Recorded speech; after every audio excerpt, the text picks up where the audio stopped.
The following is a presentation of Baldwin Sports Live, your home for the Baldwin Bulldogs. Baldwin Sports Live is brought to you by Kelly Neufeld, Farm Bureau Financial Services, Baldwin State Bank, Heartland Plumbing, Family Medicine of Baldwin City, Morning Star Care Homes, Trindle Lumber Company, State Farm Agent Cody Anno, One Choice Heating and Air Conditioning, Lamb Roberts Price Funeral Home, Rice Precision Manufacturing, Baldwin City Recreation Commission, Elite Chiropractic, the Lumberyard Arts Center, and by the Baldwin City Chamber of Commerce.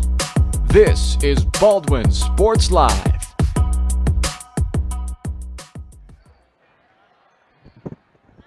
Good evening and welcome back to Baldwin. Along with Ryan Hilmer, I'm Bryce Kessler as we are set for day two for these teams anyway. Day three overall of the Baldwin Invitational Basketball Tournament, and it is Baldwin and Bishop Ward coming up in this ball game. You see there on the screen the records, both 5-win teams. Baldwin has played a few more games than Bishop Ward this season.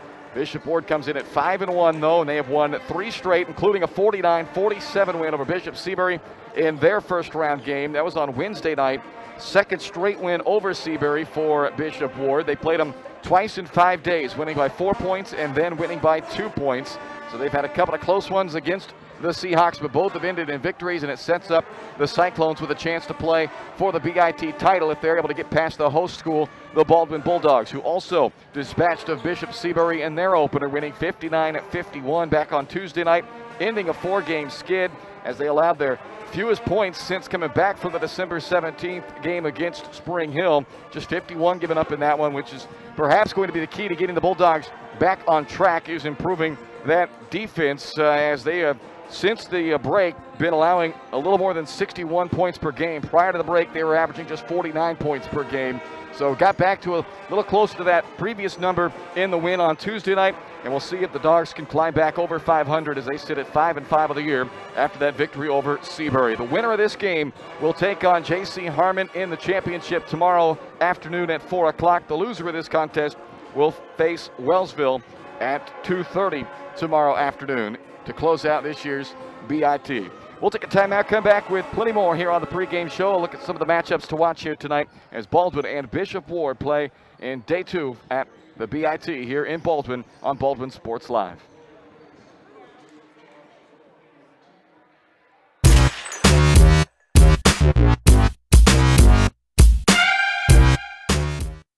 Trindle Lumber Company is the go-to stop for every do-it-yourselfer and professional contractor. They carry a wide variety of plumbing, electrical, and hardware products, along with a vast selection of windows, doors, and paint. Their full-service drive-through lumberyard has what you need for every project and offers free estimates and professional delivery. At Trindle Lumber Company, you get the right products with the best service. Stop by at 1516 South Main in Ottawa or call 785-242-8144. State Farm Insurance Agent Cody Anno is ready to be there for you every step of the way. From starting policies out to the day disaster strikes, Cody and his team are ready to help. Cody strives to be different, doing things the other people don't and other agencies won't, helping more people in more ways. That's Cody Anno State Farm. Call 785-594-0270 or stop by at 208 Baker Street for a cup of coffee and a free quote for your auto, home, or life insurance with Cody Anno, your local State Farm insurance agent in Baldwin City. For unbeatable service from a company you can trust, there's only one choice. Clint Davis and the One Choice Heating and Air Conditioning team have the expertise you need when it comes to the comfort of your family. Not only will they get the job done right, but they'll explain the preventative maintenance needed to avoid those costly emergency repairs. To schedule a free quote, call 785-393-9329 and join the Preferred Maintenance Club for special discounts. One Choice Heating and Air Conditioning, the one and only choice for the comfort of your family.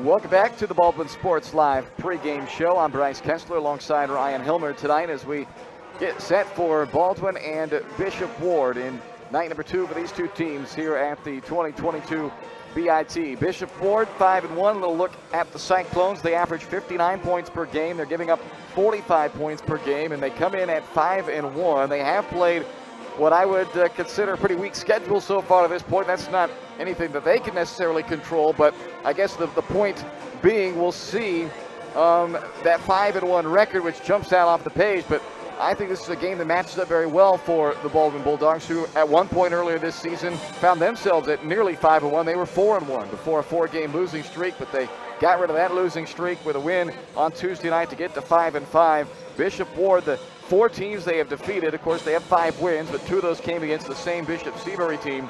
Those 5 wins have come against opponents with a combined 2-29 record this year. Rossville is 2-8. The other 3, Chapman, Turner, and Seabury, are all winless this season. So the Bulldogs will try to take advantage of that and make it 2 in a row, as they had a 4-game winning streak earlier this season. And Ryan, you called the game on Tuesday night when they opened up the BIT against Bishop Seabury, and a much-needed victory for the Bulldogs. It wasn't a perfect game by any stretch, but just getting back into the win column will hopefully do wonders for this team as they now look to pile on more victories. Yeah, no, it wasn't a perfect game by any means, but you don't always have to play a perfect game to get the win, especially coming off a little stretch where you go 0-4, like you mentioned. You want to get back on track, and I think they did just that against the Seabury Seahawks, kind of getting their confidence back up. They struggled with turnovers a little bit, but see if they can correct that a little bit. I think I see Devin Prather warming up, so that's a good sign. Get some reinforcements back tonight, but an exciting opportunity nonetheless. You get a chance to play in the championship game tomorrow in your home tournament if you can get the victory tonight. So see what the Bulldogs can do. Yep, Prather, we'll see. He is warming up, as Ryan mentioned. We don't know if he's A, playing, or B, how much he'll play in this game, but just the sight of him back out there with the guys is always kind of a spirit and lift me up for the team as well, because they have not been full strength now since the Tonganoxie game back on January 4th. So they have played their last 4 games not at full strength, whether it was without Sam Darnell there for a couple. Now they've been without Devin Prather for 3. And those guys are important, not big scorers necessarily, but it takes more than scoring, as we know, to win basketball games. And those 2 guys, 2 of the premier rebounders in the league. And it'll be nice if they can get both of them back on the floor, whether that be tonight or maybe promising at least that Prather's out there tonight to maybe, if he doesn't play a lot tonight, maybe ease him back in and then have him ready as a full go tomorrow in what the Bulldogs are hoping is a championship game. Yeah, I mean, getting back to full strength is going to be a big, big boost for the Bulldogs because, I mean, they're all capable, but when they are at full strength and they all play in their roles, it takes a lot of pressure off guys like Mahaffey and Carr having to, rebound and defend. That's something that Prather and Darnell both bring to the table, doing all that little dirty work. And so, getting everybody back and their confidence level up, that will go a long way for this Bulldog team, I think. Well, you mentioned turnovers as well, and that will certainly be something to keep an eye on tonight. And I bring it up because Bishop Ward, kind of like Baldwin, they want to play a fast tempo type of ball game. They want a lot of possessions. They want to win with their defense as well. They want to create some havoc, force some turnovers, get some easy layups out of that. We know Baldwin likes to kind of do that same thing. So whichever team is able to come out here and take care of the basketball may put themselves in a spot where they're ahead and force the other team to start chasing, and neither of these teams want to be chasing points. They both like when they're playing from ahead, because then all of a sudden that pressure adds to it. When you already have a team playing from behind, they feel that pressure, and now you're supplying defensive pressure as well, and all of a sudden it just kind of has that snowball effect. So that's the way both teams want to play. Obviously, it's not going to work out both teams to play that, or they can play that style, but they both can't play from the lead. So we'll see which team jumps out and plays better at the start in that department. Yeah, I mean, each team's going to come out being very aggressive on both ends of the floor, I think, especially defensively, like you mentioned. It's going to be whoever can handle that pressure on the offensive end and just not get sped up. We saw some of that last night if you joined us in the women's game, that, if you get sped up mentally in a basketball game, then things start to snowball pretty quickly. You start getting a lot of turnovers and going the other way. So hopefully Baldwin tonight can handle that pressure and put some pressure on themselves and get a win tonight. So Baldwin at 5-5 and Bishop Ward at 5-1. That's our matchup coming up in essentially the semifinal game of this year's VIT. It's a round robin pool style tournament that then plays a championship, a third place and a fifth place game. But since both these teams defeated Seabury in their first game, it creates a de facto semifinal game here on this Friday night, as the winner will play J.C. Harmon on tomorrow's championship game at 4 o'clock, And the loser of this game will play Wellsville tomorrow at 2:30. In the third place game, it'll be Seabury and Augusta, who are playing in the 1 o'clock game tomorrow in the fifth place contest here in Baldwin. We'll take a look at the lineups when we come back as Baldwin and Bishop Ward continue to warm up here in anticipation of a big game here tonight in Baldwin on Baldwin Sports Live.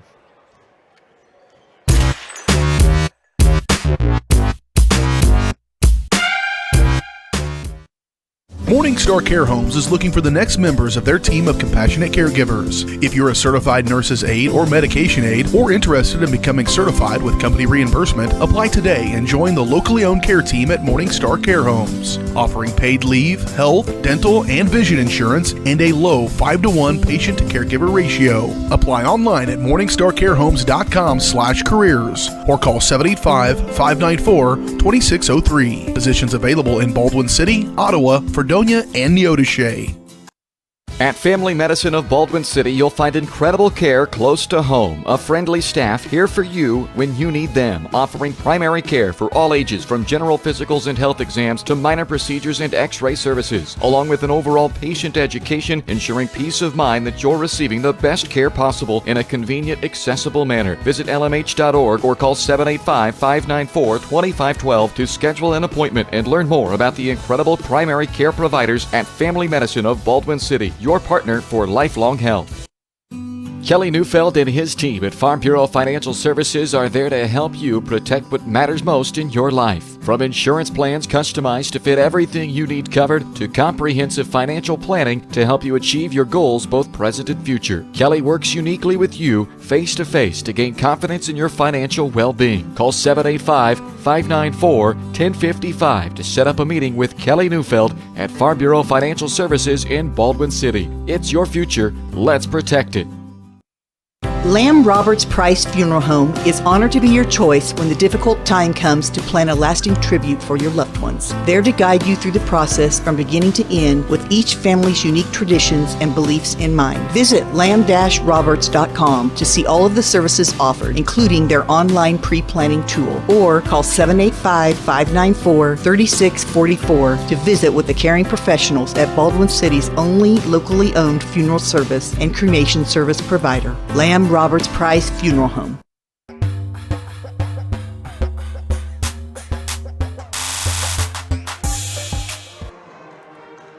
Welcome back to the Baldwin Sports Live pregame show. Baldwin and Bishop Ward coming up here in a moment on Baldwin Sports Live. The winner will play for the BIT Championship tomorrow afternoon/evening. 4 o'clock tip scheduled for the championship. A 2:30 scheduled tip time for the third place game, which the loser of this one will fall into that contest.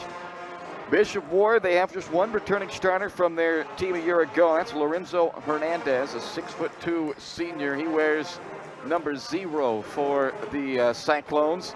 And the Cyclones, who I mentioned, come in at 5-1. They have won 3 ball games, their last 3 ball games straight now to get to this 5-1 mark. The rest of the starting lineup for the Cyclones here tonight: Dustin Rector, a 6'1" junior. Also Jeremiah Greer, a 6 foot even junior. And Daniel Brown, a 6'2" senior.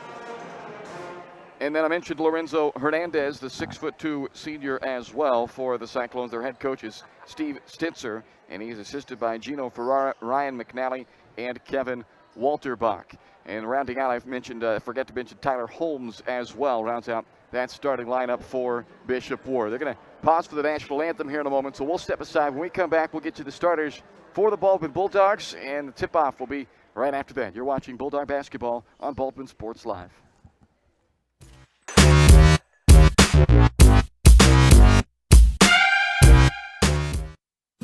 Kelly Neufeld and his team at Farm Bureau Financial Services are there to help you protect what matters most in your life. From insurance plans customized to fit everything you need covered to comprehensive financial planning to help you achieve your goals both present and future. Kelly works uniquely with you face-to-face to gain confidence in your financial well-being. Call 785-594-1055 to set up a meeting with Kelly Neufeld at Farm Bureau Financial Services in Baldwin City. It's your future. Let's protect it.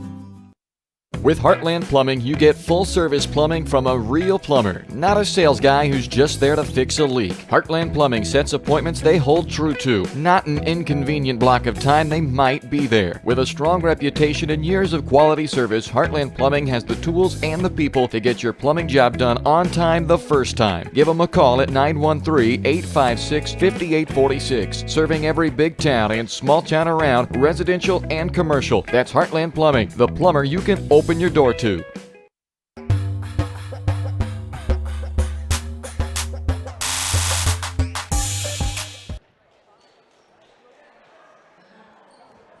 And let's finish out those starting lineups for you here from Baldwin tonight as we get set for this BIT semifinal matchup. And for the Baldwin Bulldogs, the starters tonight, Joey Zimbecki, a 5'8" sophomore who has put in 9 points each of his last 2 ball games now, and he's tied his season high in those games with those 9 points. Riker Grosner gets another start tonight, his 5th straight start, a 6'1" sophomore. Back-to-back double-digit scoring nights, the last 2 for Grosner. Now up to the 3rd leading scorer on the team at 6 points per game. Caleb Carr, a 5'10" junior, 18 points, 4.5 assists per game lead the team. Cole Mahaffey, a 6'4" senior, 13.5 points and 7 rebounds, second on the team in both categories. And Sam Darnell, a 6'4" junior, who's averaging 5 points and 6 rebounds a night. So Devin Prather not starting in this game, but again, he is suited up. He has missed the last 3 games for the Bulldogs. Prior to being out of the lineup those last 3, he had pulled down double-digit rebounds in 3 of 5. So excited to see if we get Devin back in the lineup, at least in a small factor tonight, and then hopefully more by tomorrow. Don Blanchett, the head coach of the Bulldogs. He is assisted by Pete Carr, Johnny McDermott, and Levi Watts. Baldwin 5-5, Bishop Ward 5-1. Winner plays tomorrow 4 o'clock against J.C. Harmon. Loser plays tomorrow 2:30 against Wellsville. Only the 9th time these two teams have played since 2005, so they don't get together all that often. Baldwin has won 5 of the 8 previous matchups. Played last year in the BIT. Almost a year ago to the day. It was January 20th last year when they played here in Baldwin, and Baldwin won that game 64-53. Excuse me, that was Bishop Ward, rather, on that win last year.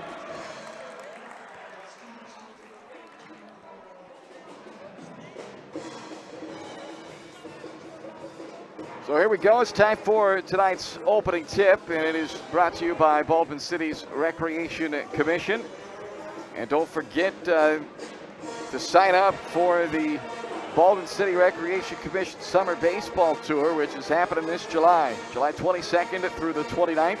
Join BCRC on a week-long bus tour that includes 5 big league games, some stadium tours, a couple of minor league games. They'll fit in there as well. I believe a stop at the Field of Dreams is all a part of this trip. So find out all the details and reserve your spot today at baldwinrec.org. The trip is limited to the first 50 people who reserve their seat on the Ultimate Sports Fan Getaway. It's the Summer Baseball Tour this July with Baldwin City Recreation Commission. Baldwin in the home whites. Bishop Ward in the road blacks here tonight, and the ball not quite tossed in there. Had a little talk there before. Now we're ready to go. I was ready to fire it up, but they threw my dramatic timing off. So here we go, Baldwin and Bishop Ward, the Cyclones possess it first. 2-point win Tuesday night. Check that, Wednesday night, a 2-point win over Bishop Seabury for Bishop Ward. It was an 8-point win over the Seahawks of Bishop Seabury on Tuesday night. Well, Bishop Ward on the board first, Emmanuel Campbell, and right back come the Bulldogs. Good look from Zimbecki, but it's not going to go for him. So there's a change in the expected starting lineup. I was expecting it to be Hernandez, the returning starter for them. He's on the bench. He is suited up. I can see him down there. He's got his warm-up off, number 0, but not in the lineup, and it was Campbell that gets the start and rewards him with the first bucket of the game.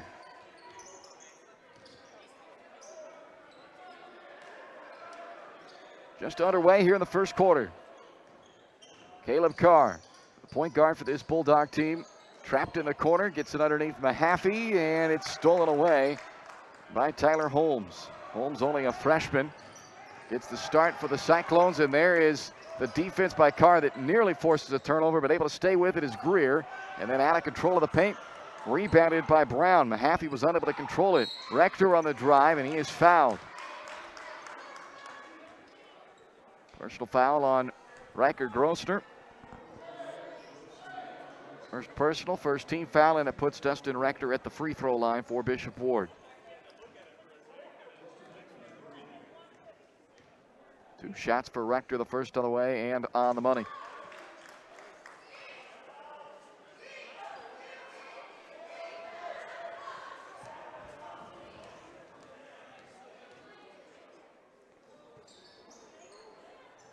This time Mahaffey able to secure the rebound on the missed free throw by Rector, and it is 3-0 Bishop Ward early on. See, Bishop Ward plays that man-to-man defense. They'll extend the pressure. Zembecki works off a screen from Darnell, and he is run into, and a push called on Bishop Ward. Looks like Jeremiah Greer will be called for that foul. It's his first.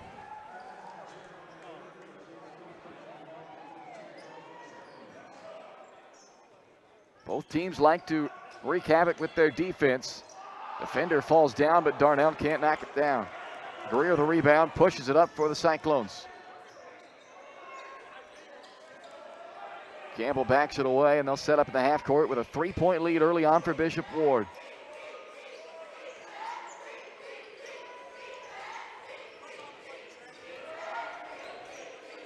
Rector backs in, fires to the corner. Greer lets the 3 fly. It's deep and rebounded by Mahaffey. Nice box out on the backside from Mahaffey, securing that rebounding position. A bump on the perimeter against Greer. That's 2 on Jeremiah Greer.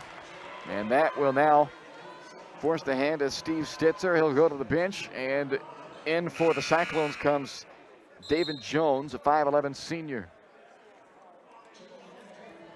And replaces Greer after that second personal foul. That's what Carr can do for you, though, bringing the ball up. He's so hard to stay in front of. The defender has to use his hands and then get him in foul trouble. Mahaffey in some trouble. And they turn it over. Holmes pushing it up for Bishop Ward, barrels into Carr, and a blocking foul is called on Caleb Carr. That's a tough call. That's one that could go either way. Looked like maybe a little out of control there, but call goes against Caleb Carr, unfortunately. It looked like Holmes kind of lowered his shoulder, almost initiated that contact as Rector fires it up for the corner. Holmes with the rebound. He plays pretty aggressive for a freshman, Tyler Holmes, but now he turns it over. Should be an easy 2 for the Bulldogs, and it comes via the dunk by Cole Mahaffey. It's great defense and the easy offense. Nice steal there, get it out and run on the break. The first bucket for the Bulldogs comes on a dunk. Gets the students alive over there on the far side of the floor.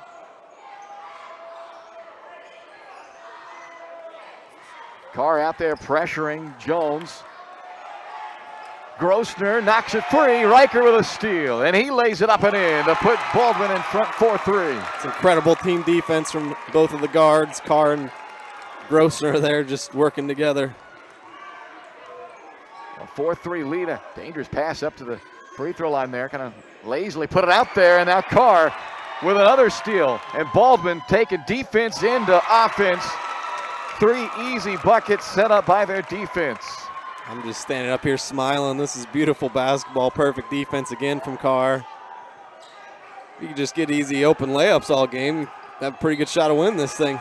Ball knocked out by Grossner, but we talked about it during the pregame show that both teams really like to use their defense to set up their offense. Which one would be able to more effectively do that? And so far that answer is Baldwin, as they have used that defense to set up all 3 of their buckets. Now Lorenzo Hernandez does check in for Bishop Ward. He's the lone returning starter for the Cyclones from last year.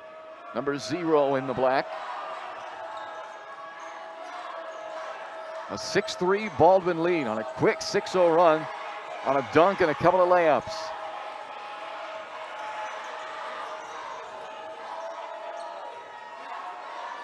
Brown kicks out to Rector. Great team defense and rotation helping each other out here. Another turnover. Long outlet up to Carr. Caleb looking behind him to see if he had any help. Doesn't need it. Lays it in himself. 8-0 Baldwin run with 3:57 to go in the quarter. And the Bulldogs lead 8-3. This is as good of a stretch defensively as I've seen Baldwin play this year. All 8 points coming right at the rim. Right now for Baldwin ends in. Becky knocks the ball free.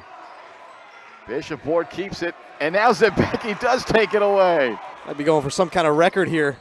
Knocked away, and Holmes gets it back for Bishop Ward, only to have Carr take it right back for Baldwin. Shuffles the pass to Zebecki for another layup. 10 straight for Baldwin. Timeout, Bishop Ward. How about it? 6 turnovers forced in the last, 2 minutes of game time? The coach Stitzer for the Bishop Ward Cyclones not happy, obviously. That's a tough stretch for his team. Well, things started okay for Bishop Ward. They led 3-0, and they seemed to be okay handling the Baldwin pressure early on, but once it opened, the floodgates then opened, and it turned into turnover after turnover after turnover, and not just the turnovers, but Baldwin able to capitalize and get points off of the majority of those turnovers. Of the 6 they forced, 5 of them they were able to score. The only one they didn't was there right before on the Zembecki steal, and of course they ended up getting it right back after Zembecki had to take it away and resulted in points anyway. I mean, we talk about it all the time. Live ball turnovers can kill you, and that's exactly what Bishop Ward's been giving the Bulldogs. So let's see if the Cyclones have settled back down after the timeout. Inside they go to Brown. Powerful move inside, but unable to finish. Knocked out of bounds by Brown.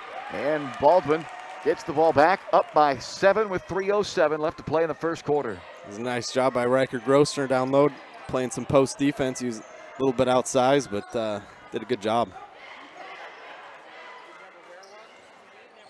So Bishop Ward, they kind of muscled their way to some offensive rebounds early as Mahaffey leaves that three-pointer short. It's almost like Baldwin had to take a couple of possessions to be like, okay, I guess we're going to have to muscle up here inside because they're not going to let us just easily go up and grab rebounds. And since then, Baldwin has been up to task. And Devin Prather has checked in for the Bulldogs. So first game back, he's missed the last 3. Good to have 33 and White back on the floor. That's him stepping over to help on the defense, but Hernandez able to float it high off the glass and in, and now Prather is shaken up again, and oh no. And it was an ankle injury that he'd been battling. And Prather straight back to the locker room as he came down, it appears, awkwardly on that ankle again. That's obviously not what you want to see. Talked about it in the open, just getting Prather back. Hopefully he'll be all right. Hopefully that's just a rolled ankle he can walk off. Get a little more tape on it maybe, and we'll hope it. We're excited to get him back on the lineup tonight, but for now they go back to the starting 5 again. This is Grosner in the corner with Baldwin leading 10-5. Just north of 2 minutes left in the first quarter. Darnell needs some help. Finds Mahaffey in the corner, long two-pointer on the mark. Nice job staying under control offensively for Baldwin, just finding Mahaffey in the short corner there.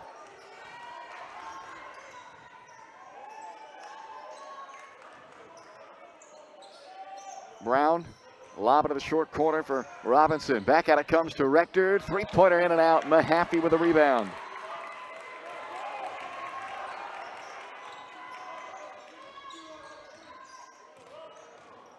Carr looking to create off the dribble. Kind of stumbled. Has it knocked out of bounds, it stays with Baldwin.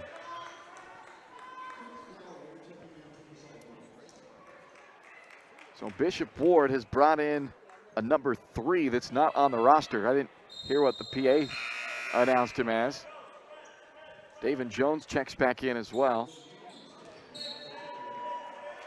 Yeah, they don't have a number 3 on the roster. No. Zembecki's 3 short, gets his own rebound, they'll reset. I guess we'll have to listen for if he does something, how they announce him on the PA to see who he is, because yeah, they don't list a 3 on their roster here. Carr slicing into the paint, missed it. Rebounded by Brown. Robinson travels. That's tremendous transition defense by Sam Darnell there, making him shuffle his feet there. Caden Englert checks in for Baldwin. Englert replacing Grosner in the Bulldog lineup. 1 minute left to play in this quarter. A 12-5 Baldwin lead. Oh, yeah. Got a moving screen on Mahaffey there. You got to set your feet there. In a little bit too much of a hurry. They'll get you every time on that one. Well, gives it back over to Bishop Ward. They've got a few ticks of the clock left here, under a minute, but down by 7. Might need some big minutes from Caden Englert tonight, depending on if Prather can come back or not.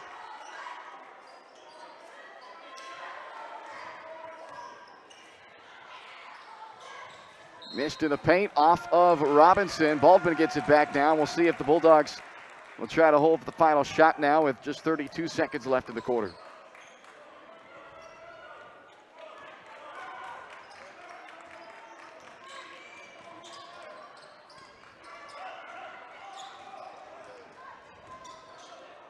Carr draws the double team, gets it back to Mahaffey, but the three's long and rebounded by Hernandez. I don't mind that shot. That's a good open shot, but I'd like to see Mahaffey attack the basket a little bit.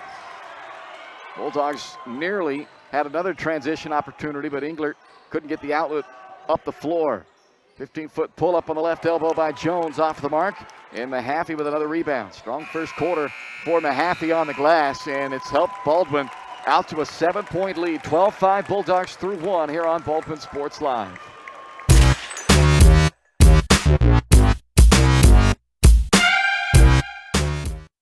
At Family Medicine of Baldwin City, you'll find incredible care close to home. A friendly staff here for you when you need them, offering primary care for all ages from general physicals and health exams to minor procedures and x-ray services, along with an overall patient education, ensuring peace of mind that you're receiving the best care possible in a convenient, accessible manner. Visit lmh.org or call 785-594-2512 to schedule an appointment and learn more about the incredible primary care providers at Family Medicine of Baldwin City, your partner for lifelong health. When choosing a bank, wouldn't you prefer doing business with a local institution with years of commitment to our community? That's Baldwin State Bank. For more than 100 years, we've been providing products and services specifically tailored to our friends in Baldwin City. Whether it's a free checking account, savings for retirement, or your next loan, we'll be here. Because our roots are here. Baldwin State Bank, proud supporter of the Baldwin Bulldogs. Come see us downtown or online at baldwinstatebank.com. Member FDIC, Equal Housing Lender.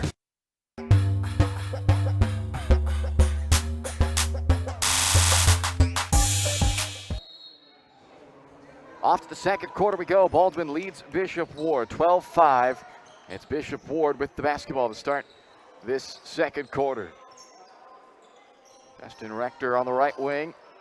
Controls for Bishop Ward up top to Jones. Driving in and met a lot of traffic. Unable to finish through that traffic. And Carr then called for a travel after getting the tap out. Tell kind of the way they're going to be officiating this game, though. It's been pretty physical, not a lot of foul calls, which I don't mind, honestly.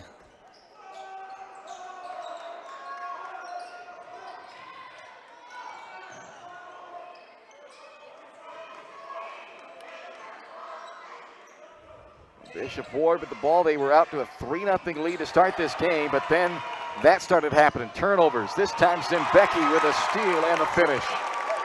Both Zembecki, Grosser, and Carr, they're so good at just jumping those passing lanes real quick, getting steals. Quick trigger three won't go. Way too strong from Jones. It stays with Bishop Ward. And off of the bench comes Daniel Brown back in for Bishop Ward.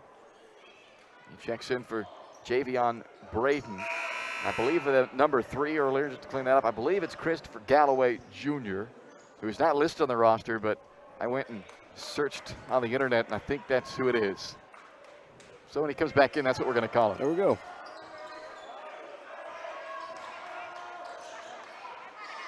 This is Hernandez on the right wing. Strong with a 3. Brown, big physical kid inside with the rebound. Put back won't go.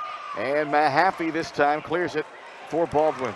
I was going to say, I tell you what, Daniel Brown's a well put together young man. He hasn't skipped many weightlifting sessions. No, not at all. He's, in fact, was selected this year to the Kansas Shrine Bowl, playing the Shrine Bowl All-Star football game this summer, and he looks like a football player out there. Yeah, I wouldn't want to tackle him. At one point in time this year, Daniel Brown led the entire state in tackles as a linebacker for Bishop Ward. I don't know whether he finished. I'd have to go look to see if he finished the year as the state's leading tackler, but yeah, he is excellent on the football field, and he's been a bit of a problem inside tonight as well. That is a blocking foul called on Darnell. Count the basket for David Jones, and a three-point opportunity for the 5'11 senior. Another tough block. Charge call there going against the Bulldogs. I thought that one Darnell might have been there in time, but and I think if you are at the next level, there's no question it was probably a block because he was probably too close to the basket. Yeah. In high school, though, there's now no rule about a restricted arc underneath the basket. There's Brown again on the offensive glass, give him 2 more rebounds and the putback. He's using that linebacker fullback body, just bullying on the glass.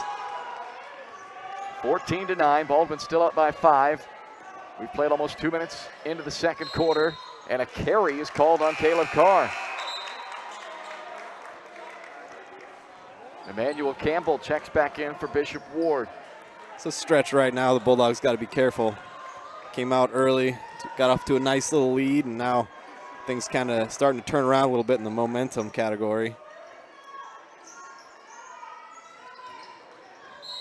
Campbell is fouled by Mahaffey. Yeah, we'll see if Baldwin can make an adjustment in the half court, because when you really look at the 14 points they have on the board, a dozen of the 14 have come off of turnovers. Yeah. Steals resulting in layups. They only have 1 basket so far in the half court. Here's another steal. Carr surveying. Nothing there, so he sets up the half court. So here's where they have to execute now and be able to score, because you feel like Ward eventually, as Grosser airballs the 3, Bishop Ward eventually is going to stop turning it over at this rate, you would think. Hernandez, deep 3. Offensive board, Robinson. And they're getting good looks. They're just missing their shots right now.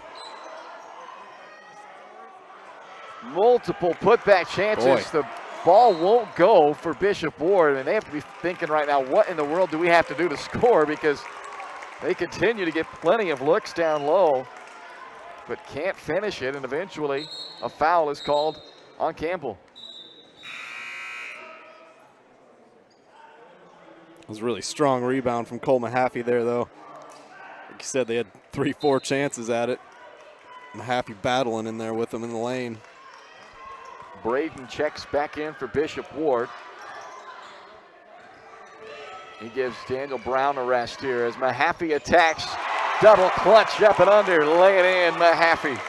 Showing off a little hang time there, Cole. 7-point Baldwin lead. Almost came up with another turnover. Rejected by Mahaffey. Last touched by Bishop Ward. Baldwin gets it back.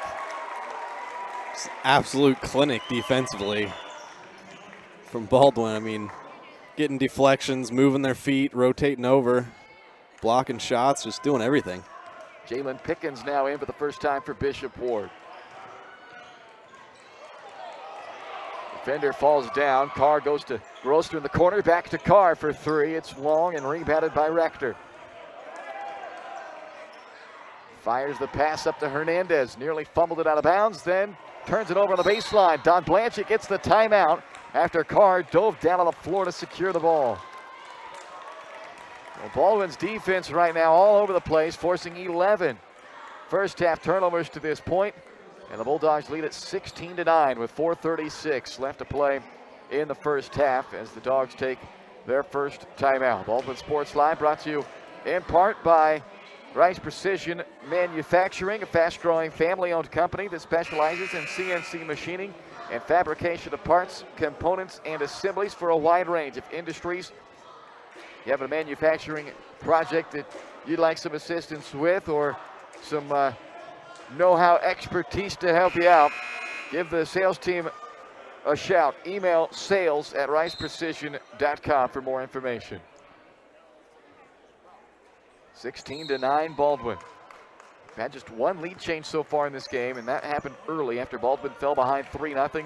The Bulldogs went on a 10-0 run to take the lead they've led ever since.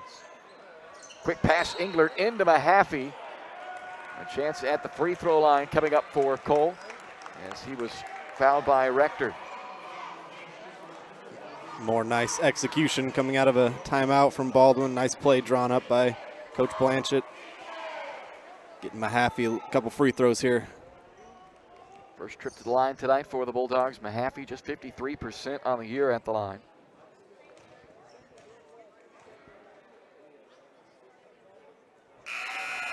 Makes the first one look easy though. Darnell back in for Baldwin. Brown back in for Bishop Ward.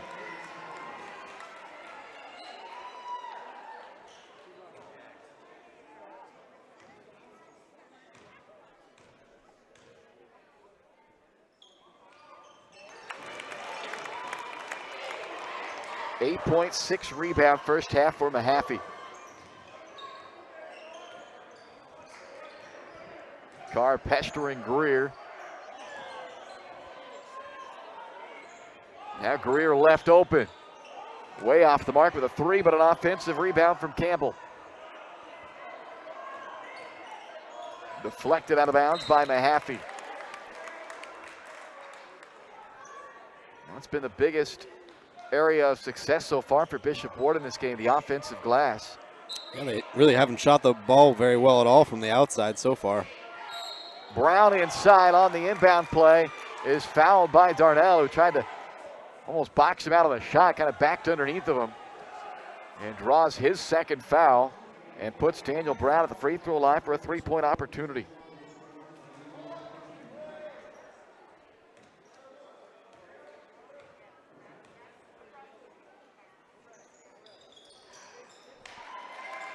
Maxey in the free throw. It makes it 18-12 with 4 minutes left to play in the first half. Carr with the left hand on the drive. Nice use of the shot fake, but doesn't get it to fall as Daniel Brown is there to collect another rebound. Nice move on the hesitation. Around the corner goes Greer to lay it in. Nice little battle developing there between Carr and Greer, going each way, guarding each other. Both juniors, so they'll have a whole nother year to battle against each other here at the BIT next season.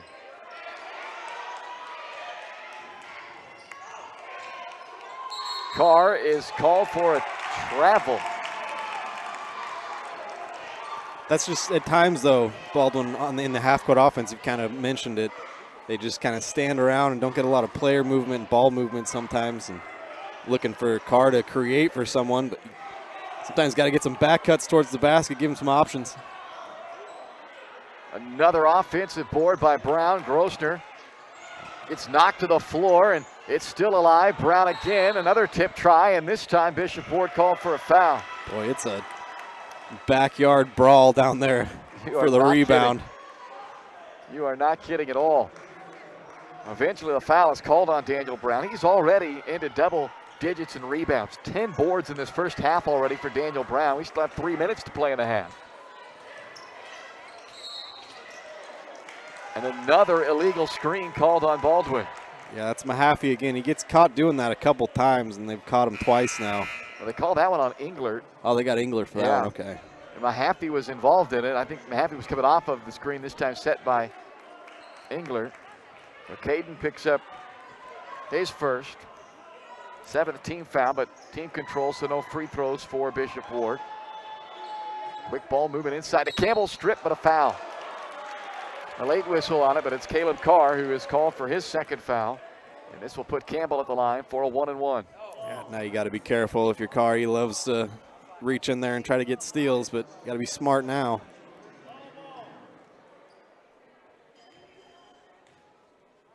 Front end of the 1-and-1. Well, should have they call that a shooting foul? They must have.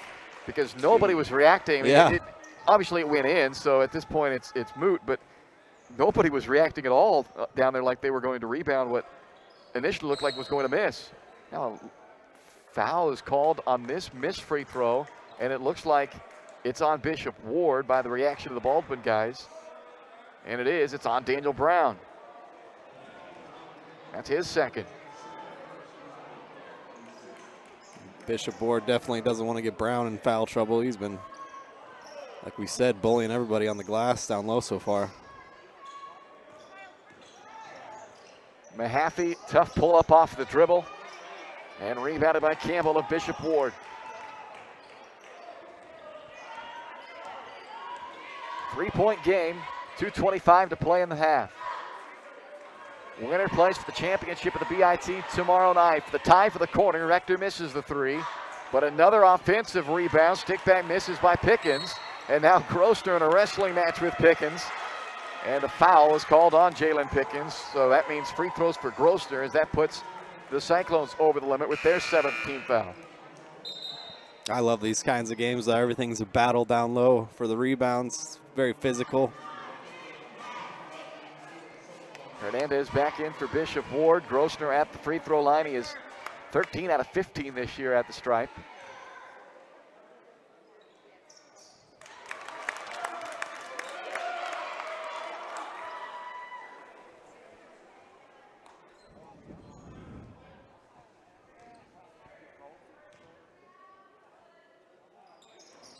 A 20-15 lead for Baldwin.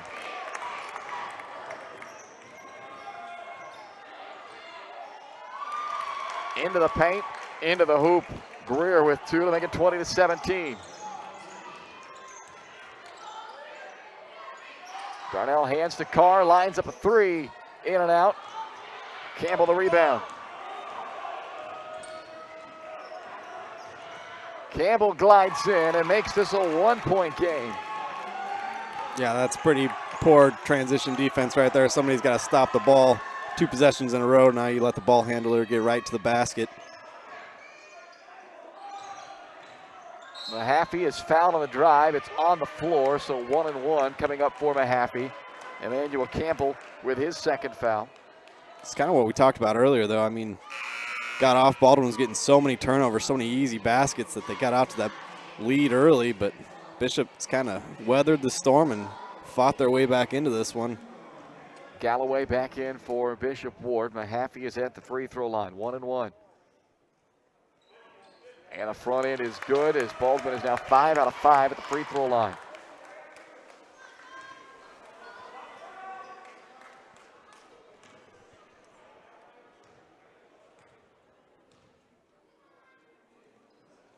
Mahaffey keeps the Bulldogs perfect. 10-point first half from Cole Mahaffey, and Baldwin leads by 3.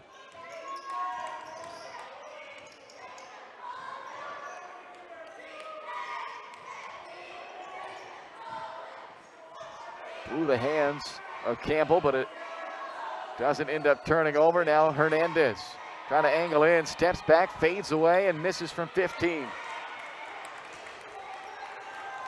Mahaffey clears it with a minute to play in the half.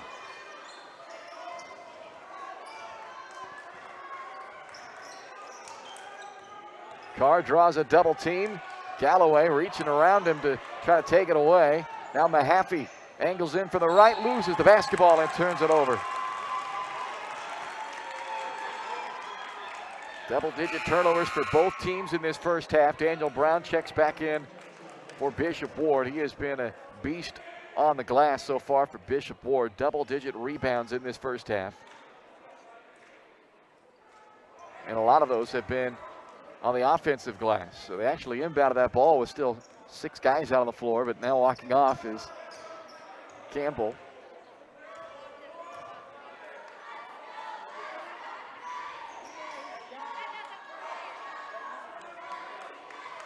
Bishop Ward appears like they are, well, maybe not. I was going to say content to maybe stall out the final 30 seconds, but Rector instead has it blocked by Grosner. But now Baldwin with 18 seconds left in the half. Carr drives in, and Brown able to do enough to force the miss. Long bounce pass in stride, hits Greer for the lay-in. 7 seconds to play in the half. Carr with 2. leans in, got it up, but short, and we've reached the half. A back and forth competitive first half that has Baldwin leading Bishop Ward by 1 at the break. 22-21 Bulldogs.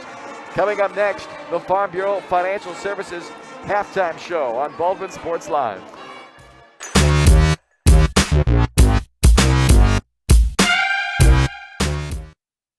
Morningstar Care Homes is looking for the next members of their team of compassionate caregivers. If you're a certified nurse's aide or medication aide or interested in becoming certified with company reimbursement, apply today and join the locally owned care team at Morningstar Care Homes. Offering paid leave, health, dental, and vision insurance and a low 5-to-1 patient to caregiver ratio. Apply online at morningstarcarehomes.com/careers or call 785-594-2603. Positions available in Baldwin City, Ottawa, Fredonia, and Neodesha. Kelly Neufeld and his team at Farm Bureau Financial Services are there to help you protect what matters most in your life. From insurance plans customized to fit everything you need covered to comprehensive financial planning to help you achieve your goals both present and future. Kelly works uniquely with you face-to-face to gain confidence in your financial well-being. Call 785-594-1055 to set up a meeting with Kelly Neufeld at Farm Bureau Financial Services in Baldwin City. It's your future. Let's protect it.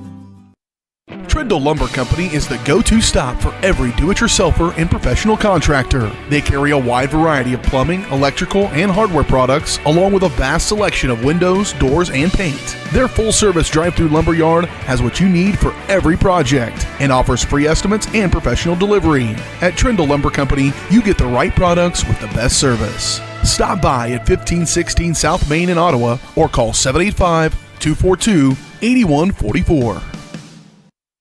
Lamb Roberts Price Funeral Home is honored to be your choice when the difficult time comes to plan a lasting tribute for your loved ones. There to guide you through the process from beginning to end with each family's unique traditions and beliefs in mind. Visit lamb-roberts.com to see all of the services offered, including their online pre-planning tool, or call 785-594-3644 to visit with the caring professionals at Baldwin City's only locally owned funeral service and cremation service provider, Lamb Roberts Price Funeral Home.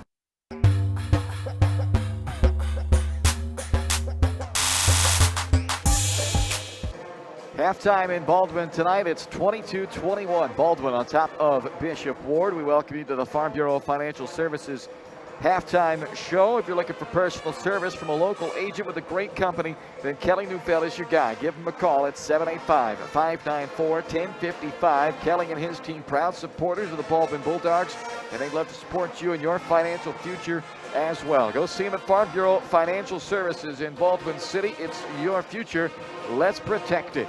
22-21, our score at the break. No ties, one lead change. Baldwin taking the lead at 4-3 back at the 4:58 mark of the first quarter, and they have held the lead ever since, leading by as many as 9 at one point in the second quarter. They were up 18-9, but Bishop Ward went on a 6-0 run to close that gap down to 3, and ever since that point, when they got it back down to 18-15, it's remained in that 3-point range basically, or less, and that's where we're at now, less. 22-21, and a competitive first half that both teams had their moments in that first half, and both teams, you can see, they kind of have a similar style of play, and it's played out to an even ball game so far. We'll see what gives in the final 16 minutes of this game. Yeah, coming in, we thought we'd have a competitive game, and it's been that way so far in the first half. It was all Baldwin there in the first quarter, though. I mean, just turning over Bishop Ward and just getting out and getting easy layups every single possession, it seemed like, there for a while, but Bishop Ward Cyclones kind of calmed down there in the second quarter and battled back into it. They got a lot of offensive rebounds and got some putbacks, but neither team honestly is shooting it very well from the outside, so that'll be something to watch in the second half, who can take care of the basketball and start to shoot the ball a little bit better. Yeah, we talked about turnovers being a key in this game, and we're almost dead even. 10 for Baldwin, 11 for Bishop Ward. It's just a matter of how and when those turnovers came, and Bishop Ward, of their 11 turnovers, 8 of them came in the first quarter. So we had mentioned that at one point there. Can Baldwin now execute in the half court once Bishop Ward kind of cleans things up and stops turning the ball over so much? And they did. They stopped turning the ball over, and Baldwin's offense went a little cold after that, as the half court offense right now has been a little bit of an issue for Baldwin with their 22 points. 14 of the 22 have come off of turnovers in transition. Only 8 points have come in the half court so far. So that's an area in this second half that one of two things is going to happen. They're either going to have to continue to force a bunch of Bishop Ward turnovers and get layups, or they're going to have to figure out how to execute in the half court and get some buckets that way. Yeah, I mean, continuing the way they've been playing defensively is going to be a huge factor in the second half. That's going to be tough to do, honestly. As like I mentioned, one of the best defensive performances through a stretch there in that first half I've seen this season from the Bulldogs. But yeah, I mean, offensively, I'd just like to see a few more off-the-ball actions, like some cutting, some screens, maybe some dribble handoffs. Just get some ball movement going on and move the defense from side to side, because we've seen it at times this year that the offense from Baldwin can stall out a little bit offensively, just kind of start looking for that dribble penetration and kicking it out, which is fine when your shots are falling, but the shots aren't falling, you got to get a little creative sometimes. We'll take a look at the first half numbers for you right after this word from Farm Bureau Financial Services. Kelly Neufeld and his team at Farm Bureau Financial Services are there to help you protect what matters most in your life. From insurance plans customized to fit everything you need covered, to comprehensive financial planning to help you achieve your goals both present and future, Kelly works uniquely with you face-to-face to gain confidence in your financial well-being. Call 785-594-1055 to set up a meeting with Kelly Neufeld at Farm Bureau Financial Services in Baldwin City. It's your future. Let's protect it. A 22-21 halftime lead. Baldwin leading Bishop Ward. As we take a look at the first half numbers, the Cyclones led in scoring in the first half by Jeremiah Greer. He had 6. Emmanuel Campbell with 5. Daniel Brown with 5. And 2 points apiece from Lorenzo Hernandez and David Jones.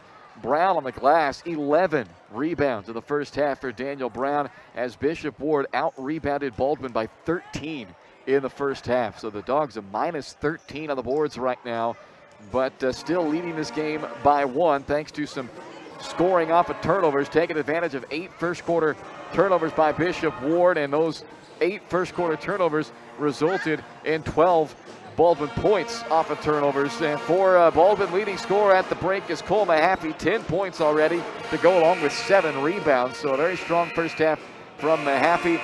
Joey Zimbecki, Riker Grosner, and Caleb Carr each have 4 points, and that rounds out the Bulldogs scoring.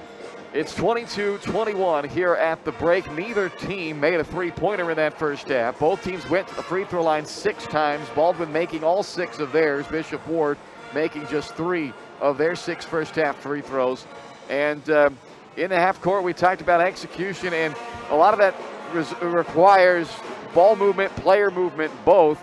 And the Bulldogs only had 3 assists in that first half, so that's something we'll see if they can improve on that number in this second half. And again, you're not necessarily going to get an assist. When you get a steal, take it all the way yourself and lay it in. Not an option, but in the half court, Baldwin going to have to pick up the execution there if they're going to close out Bishop Ward tonight and move into the championship of the BIT tomorrow.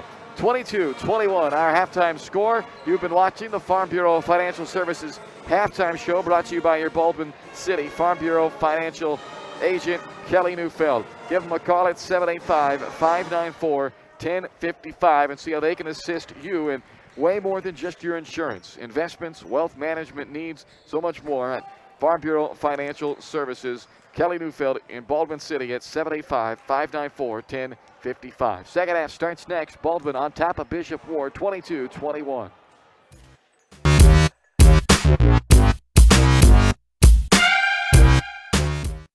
At Baldwin State Bank, we love being part of the community we serve. Our roots run deep in Baldwin City, and our commitment runs deeper. Whether it's that dream house you can't wait to call home, or the trust of your personal finances, both present and future, we're here to serve you, our customers, our neighbors. Baldwin State Bank, proud supporter of the Baldwin Bulldogs for more than 100 years and counting. Come see us downtown or online at baldwinstatebank.com. Member FDIC, Equal Housing Lender. At Family Medicine of Baldwin City, you'll find incredible care close to home. A friendly staff here for you when you need them, offering primary care for all ages from general physicals and health exams to minor procedures and x-ray services, along with an overall patient education, ensuring peace of mind that you're receiving the best care possible in a convenient, accessible manner. Visit lmh.org or call 785-594-2512 to schedule an appointment and learn more about the incredible primary care providers at Family Medicine of Baldwin City, your partner for lifelong health. With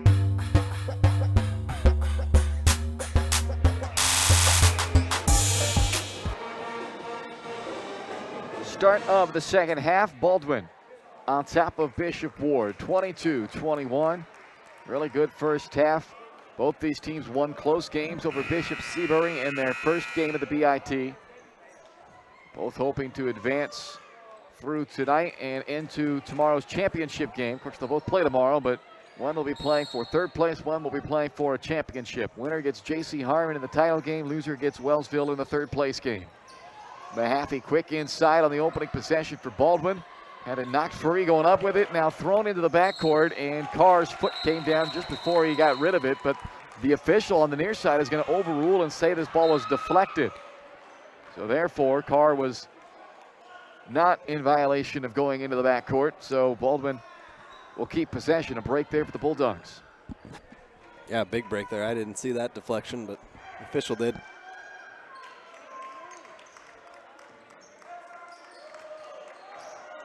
Carr, Mahaffey, Darnell, Zimbecki, and Grossner, the five for Baldwin. Nice pass by Mahaffey inside to Darnell, but it won't go.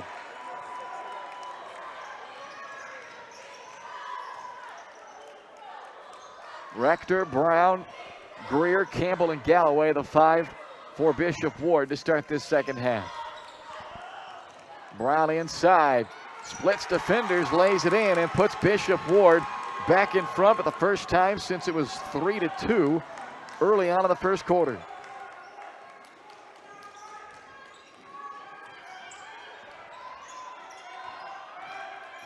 Mahaffey on the drive.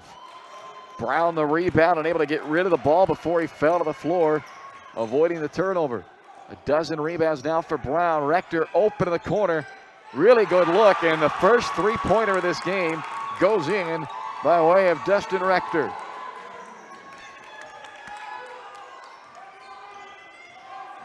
(26-22) lead for Bishop Ward, and they force a Baldwin turnover, only to give it back to Baldwin. That's a break again for Baldwin, as they had given it away, but Bishop Ward sends it right back. Yeah, Baldwin right now just needs to collectively take a deep breath coming out of the locker room, still a little sped up. 17-4 advantage for Bishop Ward since the 4-minute mark of the second quarter. At that point, Baldwin led 18-9. It's really the point where Bishop started taking care of the basketball and not turning it over. Absolutely right, and Baldwin has not been able to score really since that point because those layups haven't been there. Zimbecki's three misses. And now they got to buckle down on this side too. Greer has it spin out. Carr the rebound, and now a frustration foul committed by Greer in the backcourt. That's his third. That's going to be a big factor now. I was just getting ready to say how Greer's had a really good game so far, matching up with Carr. He gets in foul trouble. That's going to be trouble for the Cyclones. So he heads to the bench with that third foul, and in comes freshman Tyler Holmes, who started this game. And now he is matched up with Caleb Carr. Mahaffey gets around Campbell and able to bank it in off the window. A dozen points from Cole Mahaffey. Baldwin trails by 2 minutes into the second half.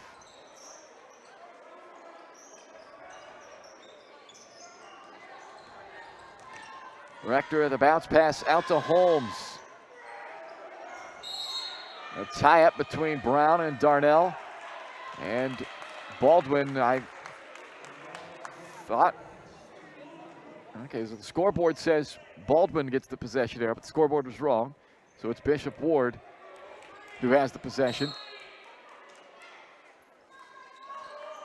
which makes sense because Baldwin did start the second half with the ball. That's a foul on Darnell on that inbound pass to Brown. That's 3 on Sam. Darnell doing his best trying to battle with the big body of Brown down low. And it has been a battle all night long. A physical game inside. Zimbecki with a nice hands, deflecting the pass away.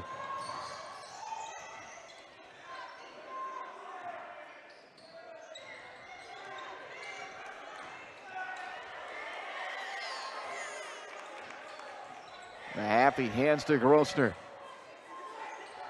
Around to Zimbecki on the drive. Floater up for the middle of the paint, won't go. And Campbell clears it for Bishop Ward. It's a better possession offensively, though. They're getting the ball moved side to side a little bit and some different actions. Got a pretty good look at it. And Darnell had a really good look early in that half court coming out. So, yeah, they've had some looks, but at some point you got to just start making shots, though. Yeah. Rector misfires the 3. Galloway an offensive rebound, and at some point as well, Baldwin has to get Bishop Ward off the offensive glass. Yeah, and that work comes early. That comes well before the shot goes up. You got to try to push them out of the lane, especially Brown. Gets the third chance bucket there, and it's 28-24. Mahaffey, good job controlling his body on the way in to avoid a charge, but unable to finish, then fouled by Brown, and that's 3 on Brown if that's who they call it on. It looked like that was who reached in on the arm of Mahaffey, and it is. So Brown and Greer, who have been arguably the 2 best players tonight for Bishop Ward, each with 3 fouls here in the third quarter with 4:33 to play in the period. Puts Mahaffey back at the free throw line where he is now 5 out of 5. And one more coming. Much better tonight from the line for Mahaffey. Yeah, came in just 53% for the year, 17 out of 32. If he can add that to his game as well, he's got such a well-rounded, all-around game. It's another aspect. Braden and Pickens have checked back in for Ward. Misses for the first time there. Working on a potential double-double tonight with 13 points, 7 rebounds so far. On this end, Carr's got to be careful not to pick up his third personal. He's playing with 2.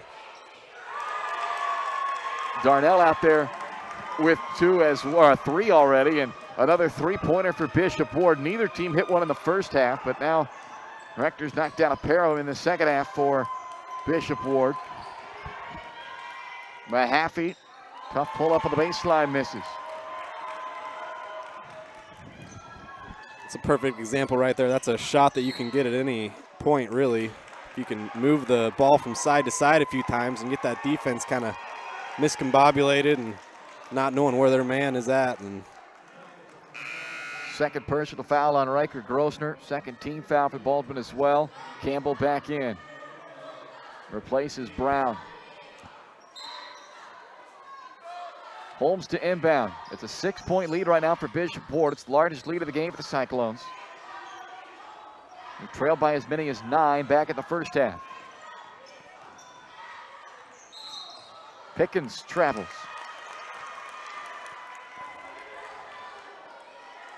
It's been such a tight game. These are going to start becoming very important possessions every time down the floor. Find yourself down 6 here. You don't want to leave it to the fourth quarter to make a comeback. Holmes really handsy defensively, but Carr able to get around him and then eventually is fouled. Oh no, they call it a jump ball. Wow. So the official on the baseline called it a jump ball. The official out here on the perimeter initially had called it a foul. It's still Baldwin basketball, but it saves a foul being charged to Bishop Ward. Carr, catch and shoot on the inbound. Long tap out, and Becky gets it back for Baldwin.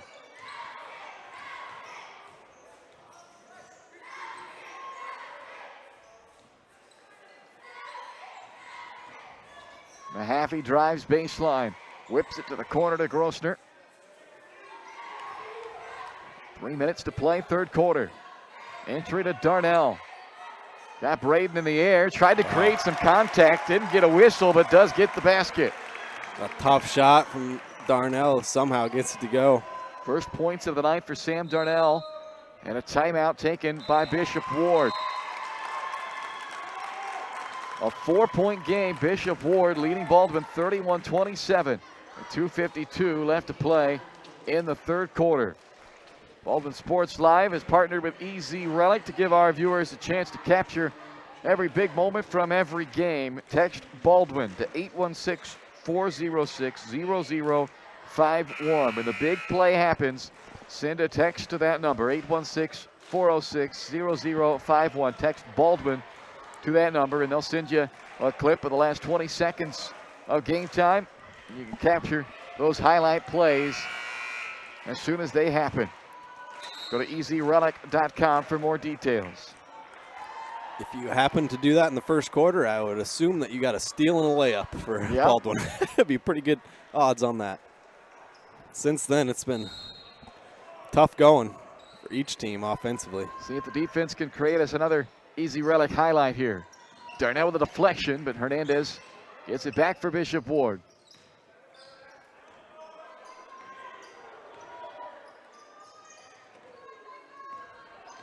Two and a half to play, third quarter. 31-27, Bishop Ward. Backing in on the block with the right hand over top of the defender. Greer floats it in. Back in there with his 3 personal fouls, and he goes right to work.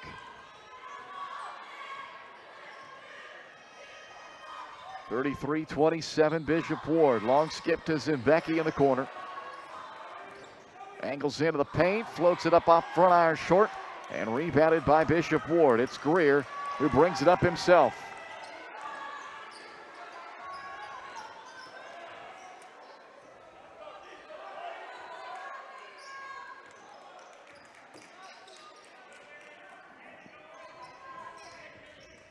Bishop Ward looking to extend their largest lead of the game.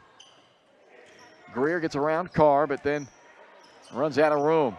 Nice pass to Campbell, who finishes with a right hand.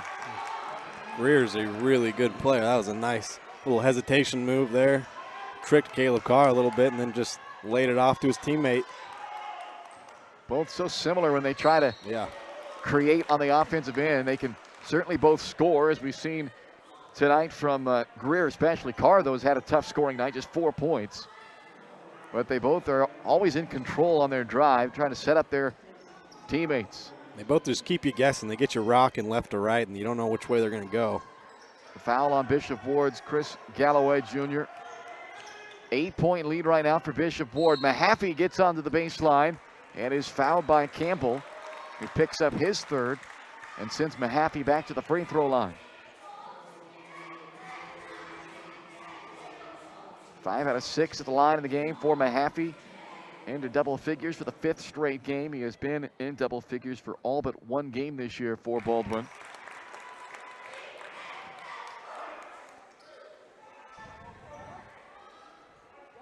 Bulldogs led by 7 at the end of the first quarter. They built that up to as big of a lead as 9 in the second quarter. Their lead was down to just 1 at halftime, though, and have trailed by as many as 8 now in this second half.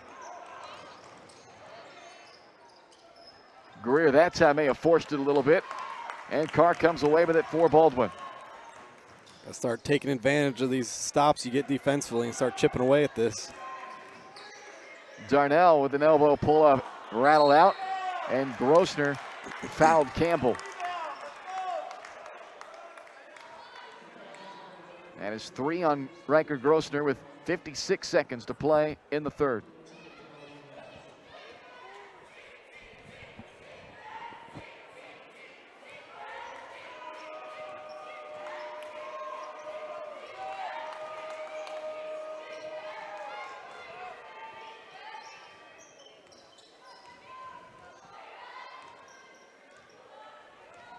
Well, Bishop Ward looks like they're content to dribble out this final minute of the quarter. Why not with a 7-point lead? But Carr going to try and force the issue a little bit with some pressure. And there it is. The steal from Caleb Carr and the layup. It's perfect. You can see Carr just baiting him, waiting for it. It's like a free safety in football, just waiting for that passing lane to open up. So the Bulldogs steal 2 points away from Bishop Ward as they were trying to hold out with the final shot. Now Greer on the attack. A blocking foul will put him at the line with 5 seconds to play in the period. And Darnell was the man standing there, and that's Sam's fourth.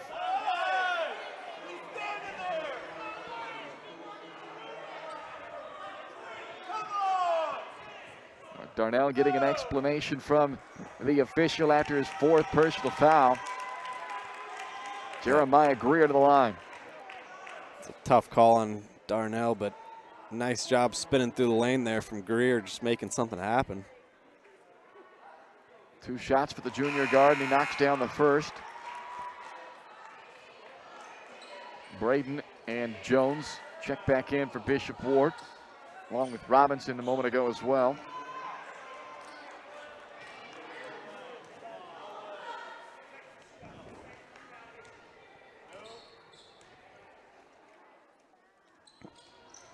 Greer hits them both.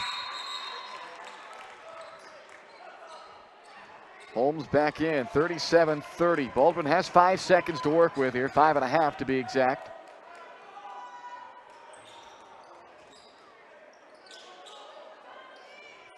Lobs it into Carr. And a blocking foul. A push actually called against Bishop Ward with 2.7, but now Baldwin gets to inbound in the half court, so should be able to get a shot up here. Jones called for the foul, his first, team's fifth. Mahaffey trying to lob it into Darnell. It got deflected back out of bounds, so 0.7 of a second come off the clock. And we have 2 seconds left of the quarter now. Take a look at Zembecki in this corner down here, maybe. Nope. It's Carr flying to the basket. A blocking foul on Galloway, and Galloway is shaken up a little bit. May have had their knees knocked together or something there as Galloway is trying to walk this one off, but Pickens will come in for him. Englert also checks in for Baldwin. So with 0.8 of a second left, now to the free throw line is Caleb Carr. This will be a big swing here at the end of the third quarter if he can convert these 2 free throws. Make it a 5-point game. Carr 75% this year at the line, makes the first.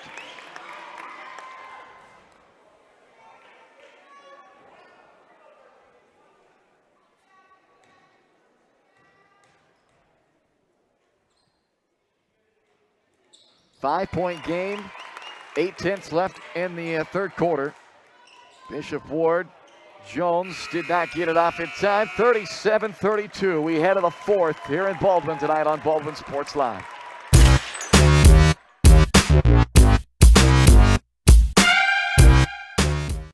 State Farm Insurance Agent Cody Anno is ready to be there for you every step of the way. From starting policies out to the day disaster strikes, Cody and his team are ready to help. Cody strives to be different, doing things the other people don't and other agencies won't, helping more people in more ways. That's Cody Anno State Farm. Call 785-594-0270 or stop by at 208 Baker Street for a cup of coffee and a free quote for your auto, home, or life insurance with Cody Anno, your local State Farm insurance agent in Baldwin City. Morningstar Care Homes is looking for the next members of their team of compassionate caregivers. If you're a certified nurse's aide or medication aide or interested in becoming certified with company reimbursement, apply today and join the locally owned care team at Morningstar Care Homes, offering paid leave, health, dental, and vision insurance and a low 5-to-1 patient-to-caregiver ratio. Apply online at morningstarcarehomes.com/careers or call 785-594-2603. Positions available in Baldwin City, Ottawa, Fredonia, and Neodesha.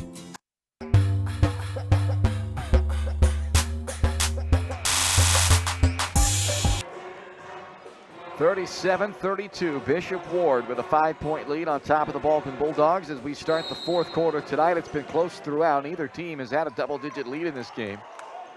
No ties, 2 lead changes. Baldwin has led by as many as 9. Bishop Ward has led by as many as 8. Brown gets it inside, now back out to Rectors, the only guy who's hit a 3 in this game. Leaves that floater short, and it looked like Zembecki was going to come up with it. Rector with a great effort diving down onto the floor, but eventually it goes out off of his hand.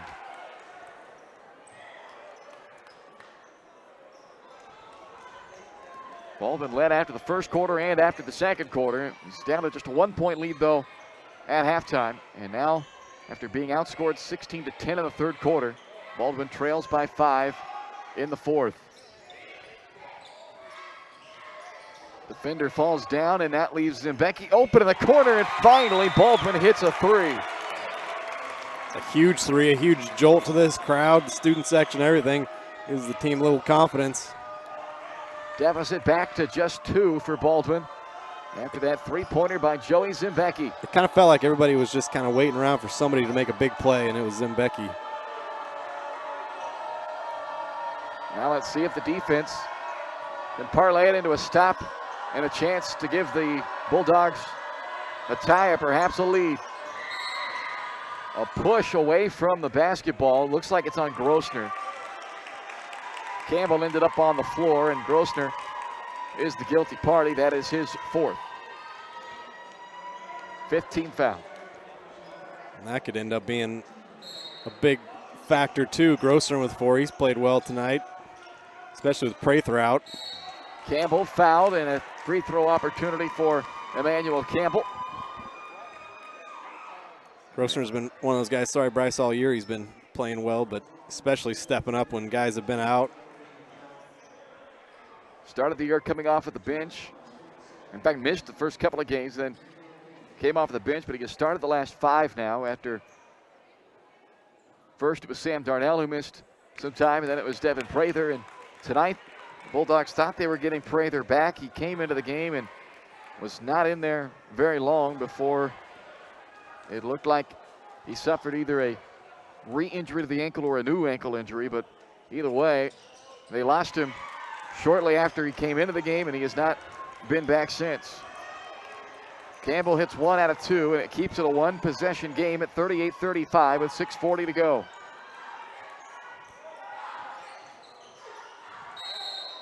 Offensive foul on Cole Mahaffey as Daniel Brown draws the charge. Third personal on Mahaffey. And we'll put both teams in the bonus the rest of the way with 6.5 to go. Winner moves into the championship game tomorrow night against J.C. Harmon at 4 o'clock. Loser plays Wellsville for third place at 2:30 tomorrow. Another offensive board by Brown, and he's fouled on the way back up.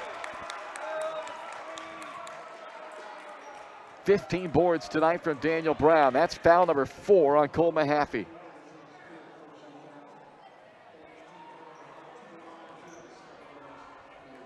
Brown 1 for 1 at the free throw line tonight.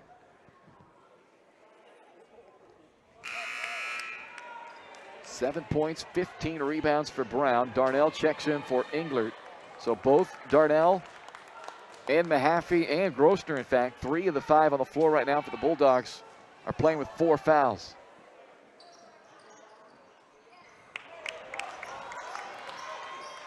Empty trip for the Cyclones after Brown misses both free throws.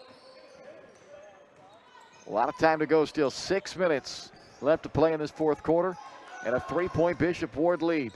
Zimbecki for the tie for the wing. It's short and rebounded by Campbell.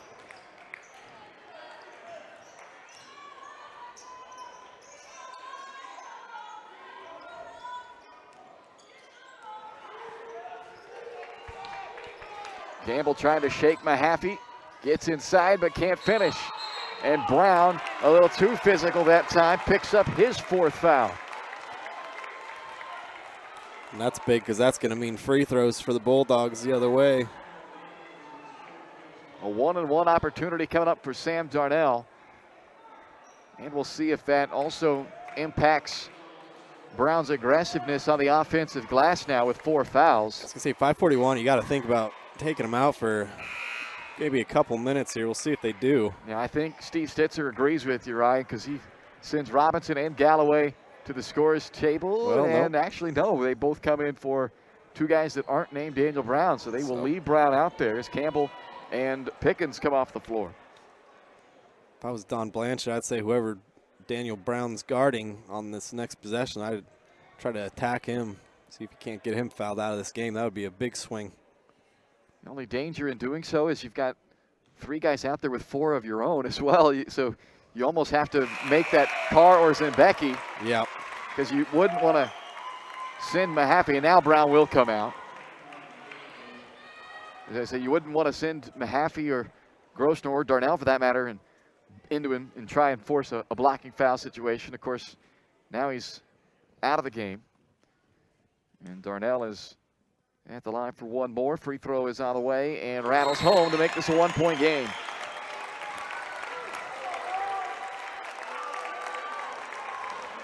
Timeout is taken with 5:41 to go. And it's Baldwin trailing Bishop Ward 38-37, with the Bulldogs trying to work their way back. We're back in a moment here on Baldwin Sports Live. With Heartland Plumbing, you get full-service plumbing from a real plumber, not a sales guy who's just there to fix a leak. Heartland Plumbing sets appointments they hold true to, not an inconvenient block of time they might be there. With a strong reputation and years of quality service, Heartland Plumbing has the tools and the people to get your plumbing job done on time the first time. Give them a call at 913-856-5846. Serving every big town and small town around, residential and commercial. That's Heartland Plumbing, the plumber you can open your door to.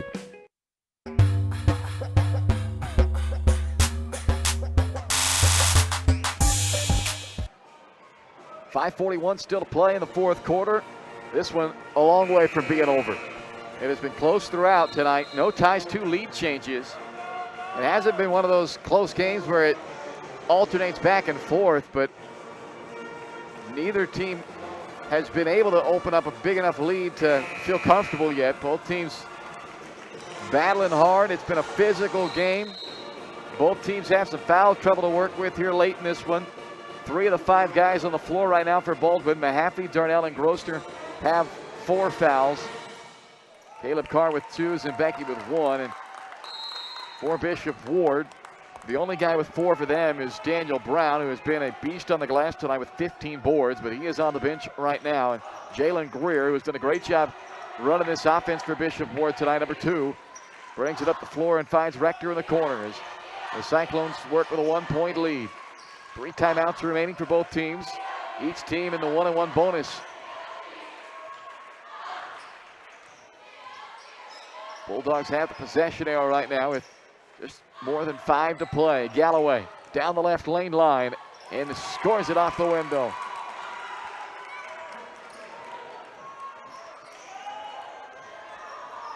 Five to play, 40-37 Bishop Ward.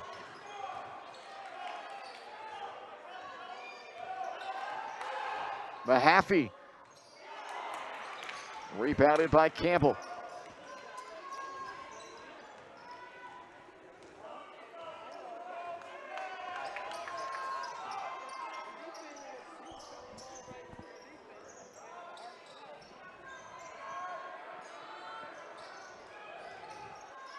Everything up top right now, Bishop Ward. Trying to lull Baldwin to sleep, it looks like, almost, and try to sneak somebody behind the defense with it all set up high. A lot of these high passes can go both ways, though. You got to be careful. Baldwin's so good at jumping those passing lanes. Right now, they're kind of just slow playing everything. Almost there for Carr, but Greer now attacks, gives it up for Rector. 3-pointer off left iron, and it caroms out of bounds. Baldwin gets the stop with 4:04 to play, trailing by 3.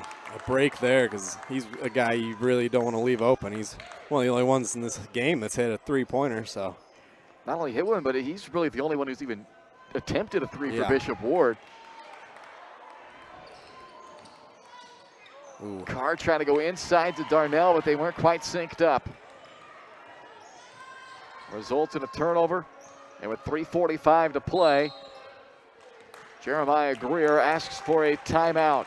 3:46 left in the fourth. It's Bishop Ward on top of Baldwin, 40-37. You're watching Bulldog basketball on Baldwin Sports Live.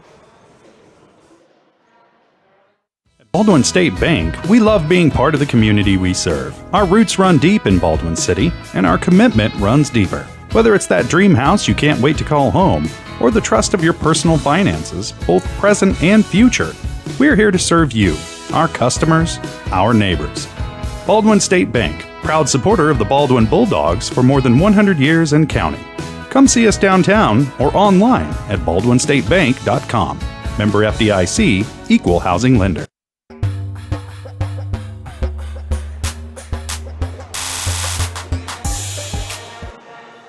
3:46 left to play in the fourth quarter. Don't forget, Bulldog fans, you can get every highlight play sent right to your phone. When the highlight play happens, send that text, Baldwin, to 816-406-0051 to EZ Relic, and they will send you the last 20 seconds of the game right to your phone. And you have those highlights captured right there to share to all the friends and family who missed it. 40-37, Bishop Ward with the lead in the basketball. 3:45 and counting to play, fourth quarter. No ties, 2 lead changes tonight. Largest lead for Baldwin, 9. Largest lead for Bishop Ward has been 8. Cyclones content to use a lot of clock on a lot of their offensive possessions right now. And they are really milking the clock almost as if they had a 7-8 point lead instead of a 1-possession game right now. This is always something that when I'm in the leading team, I don't really like to see this so early because it kind of just takes your aggressiveness away as a team and you get on the back foot a little bit. See if Baldwin can start getting some traps, maybe a steal. We're going to have to change something up though. So right now it looks like Cyclones content. They'll just hold this ball for the next 3 minutes. There's foul number 5 on Mahaffey. It's not what you needed to happen there. Yeah, that was kind of the rock and the hard place that Baldwin was in because, as you mentioned, you can't just simply let them dribble out 3 minutes worth of clock, but 3 of the 5 guys you have on the floor had 4 fouls, so they really can't do too much to try and instigate anything out of Bishop Ward, and unfortunately, Mahaffey, without even trying to instigate anything, gets called for a foul in his 5th, so he is out. Caden Englert checks in. Makes that one, but I was going to say the only caveat is that Cyclones haven't made a lot of their free throws tonight. Kind of kept that door open for the Bulldogs to come back. Now you're right, just 7 out of 13 now at the free throw line for Bishop Ward. Hernandez 1 for 1 on the night now after that first make. And the second free throw on the way, and that one is right there as well. 5-point lead for Bishop Ward with just under 3 minutes to play.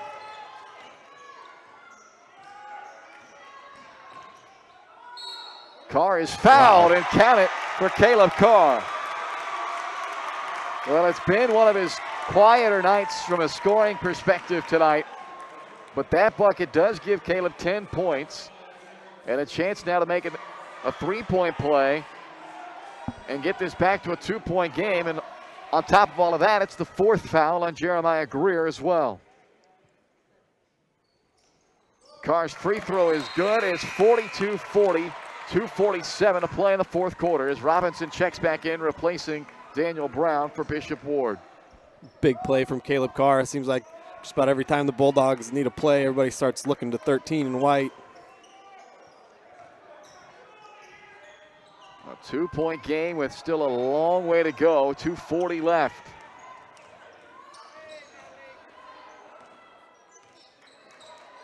Darnell out to pick up Hernandez.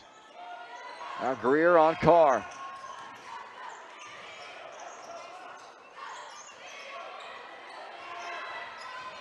Carr almost able to come away with the steal. Something that the Bulldogs are going to have to extend that pressure out, though. You're going to have to get out on them. Jump some of those passing lanes. Is Bishop Ward getting too conservative? That's what Baldwin's hoping for here, as Bishop Ward is really taking a foot off the gas in this fourth quarter. And the students trying to help out the Bulldogs, getting into it, making some noise. Shuffles it to Campbell. Greer gets it back on the baseline drive. Ooh. He is fouled by Zembecki. I don't know, that's not that bad of a foul because it was going to be a wide open layup for Robinson. At least at this point, you make Greer have to earn him at the free throw line. And of all people to foul, that's who you'd want to commit it. Joey Zembecki, as it's only his 2nd. That's a good point. Make them earn it from the line. They've been not that great. I think they called that a shooting foul, didn't they? That's 2 shots. Right, yeah, it's the 10th foul against Baldwin. So it doesn't matter. Either way, as Greer, to his credit, is now 3 of 3 at the line. So the team has had their struggles at the stripe, but it has not been because of Jeremiah Greer. Greer's had a really good game. I'm really impressed with him. Good player. 11 points, 3 rebounds, 3 assists in this game for Greer. Goes 1 of 2 at the line, but then Campbell with an offensive rebound. That is the last thing that could happen in this situation, is to give up an offensive rebound. Yeah, now you're going to have to start trapping. And now Englert commits the foul to put Campbell at the line. So Emmanuel Campbell, 2 out of 4 at the free throw line of the game. He now heads to the stripe. Heads to the stripe for 2 shots. Again, just, I love Caden Englert and everything he brings to the table. Darnell as well, and got Grosser down there, but you got a rebound here.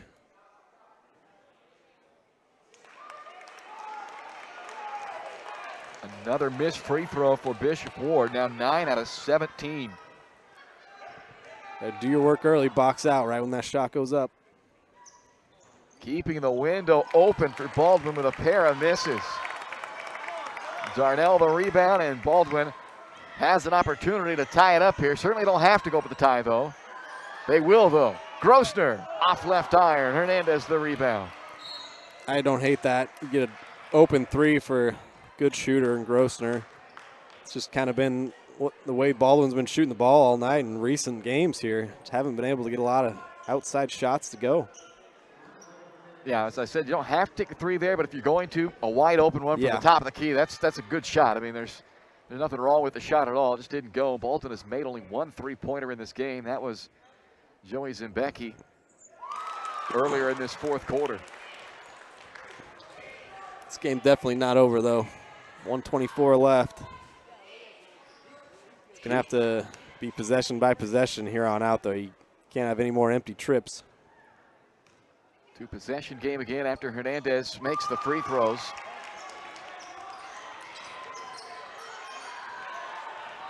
(45-40). You don't have to settle for 3 here. You can get inside and score any way you can. Just got to score. And that's exactly what Carr does, and he will have a chance for 3 after all. Every single time, I swear. Need a big play. You look at Caleb Carr, he just goes spinning through the lane, flips it up and in. That was nicely done. And it's the 5th foul on Jeremiah Greer, who has been the orchestrator of this offense for Bishop Ward. So they lose their point guard. In comes Antonio Robinson, and a 3-point opportunity to cap it off here for Carr. What a battle it's been between Greer and Carr tonight, though. Carr, the last man standing, though. He knocks down the free throw, gives him 14 points for the game. Baldwin takes a timeout with 1:13 to go, and the Bulldogs trail by 2. We're back in a moment. You're watching Bulldog Basketball on Baldwin Sports Live.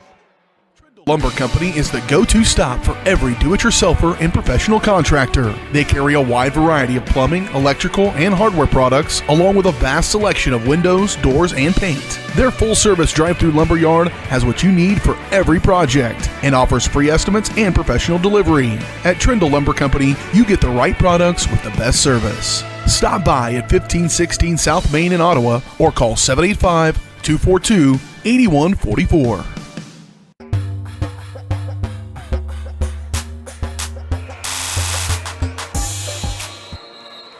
Well, let's reset it for you here. 1:13 to play 4th quarter. It's Bishop Ward on top of Baldwin, 45-43. 2 timeouts apiece. Possession arrow favors Baldwin right now. And both teams in the double bonus the rest of the way. Full court pressure from Baldwin. Have to look for a steal here if you're Baldwin. If you don't get it right away, you're going to have to foul. You don't want Grosner to commit that foul. He and Darnell both out there with 4. Nobody else with more than 2 between Englert, Zimbecki, and Carr, so any of them could give the foul. And it comes to that dangerous pass out near midcourt. Hernandez has it, and a timeout taken by Bishop Ward. Man, that was a dangerous ball back out near midcourt. Carr almost came up with a big game-changing steal. Instead of timeout, Bishop Ward, and that leaves the Cyclones with 1. With 54 seconds to play. Baldwin Sports Live brought to you in part by Rice Precision Manufacturing, a family-owned company in Baldwin City and Houston, Texas. They're a fast-growing company that services many different industries, from food processing to heavy and light industrial, oil and gas, and many more. They have state-of-the-art machine tools, a great work environment, excellent pay, competitive benefits, and so much more. Inquire about opportunities with Rice Precision Manufacturing with an email to jobs@riceprecision.com.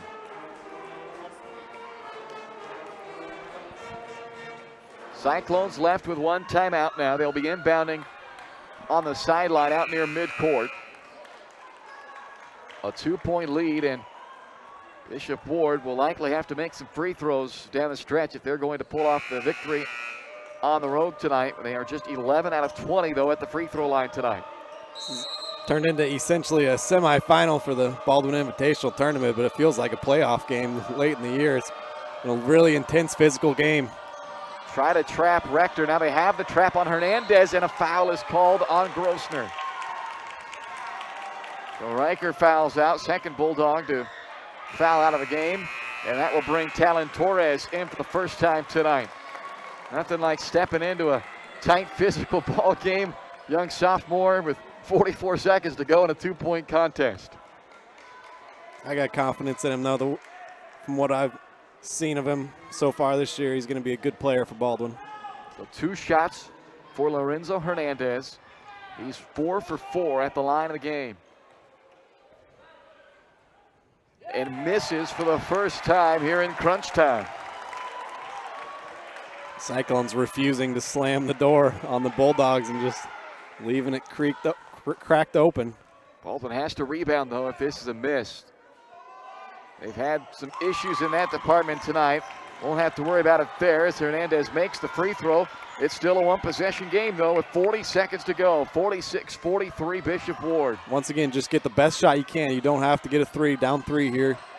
Carr drives in, and a blocking foul. Count the basket for Caleb Carr. 3 straight times now, Caleb Carr driving in when the team needed it the most, getting an and one. Huge play. The absolute last thing you could do if you're Bishop Ward is foul a guy in a layup. And they make it Caleb Carr as well. That just adds more likelihood that this is a 3-point trip down the floor. Can Carr cap it off to tie the game? You betcha, we're tied with 31 seconds to go. Caleb Carr runs on ice water. I swear it's running through his veins. 17-point night from Carr. He had 8 points coming into the fourth quarter, but a big fourth quarter to help propel the Bulldogs back into this one. Bounce pass into Campbell with 12 seconds to go. Around to Holmes, now Rector with 10. No sense of urgency from the Cyclones here. 6 seconds now. Rector with 5 seconds, knocked out of his hands and out of bounds. Torres able to knock it free, and with 3.1 seconds to go, it looks like Bishop Ward is going to use their final timeout to try and draw up a potential game-winning play here. Or maybe they aren't going to take the timeout. It looked like they were all going over to the sideline, but I don't know why you wouldn't use your timeout. Might as well, but they don't take the timeout. Got to be careful not to foul here if your Baldwin just play good defense. And now, well, it looked like Steve Stitzer was talking to the official. I think he's going to take that timeout now. Maybe he's checking to see how many he has. He asked the official something, and the official went to the scorer's table. And now they will take the timeout. So after all of that, this should be his last one, too. Correct, yep. Yep, final timeout there for Bishop Ward.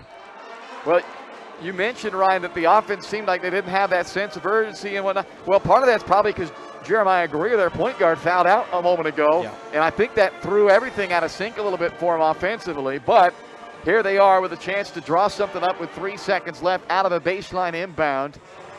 We've seen Baldwin offensively execute so well in these situations. Now can they execute defensively in a must-stop situation here? Yeah, I mean, you're definitely going through, like I said, not fouling, just playing good, strong defense, getting a hand up on a shooter wherever they go with this. Cyclones have been pretty decent on their inbounding plays so far tonight. They've had a couple times where he's kind of lobbed it up to Brown. He's got such a big body. Let's see where they go here. Baldwin comes out of a timeout. What a game we've had tonight, though. Both teams trying to get to the championship tomorrow evening.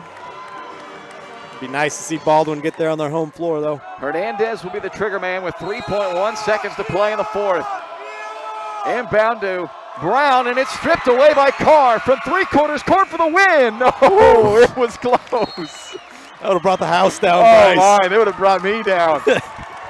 We'll play overtime here in the semifinals of the BIT. 46-all, Baldwin and Bishop Ward back for OT right after this.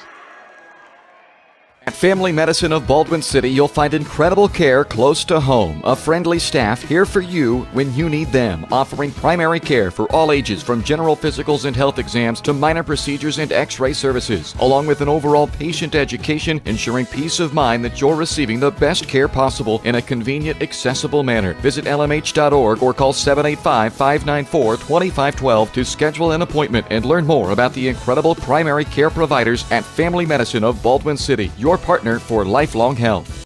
For unbeatable service from a company you can trust, there's only one choice. Clint Davis and the One Choice Heating and Air Conditioning team have the expertise you need when it comes to the comfort of your family. Not only will they get the job done right, but they'll explain the preventative maintenance needed to avoid those costly emergency repairs. To schedule a free quote, call 785-393-9329 and join the Preferred Maintenance Club for special discounts. One Choice Heating and Air Conditioning, the one and only choice for the comfort of your family.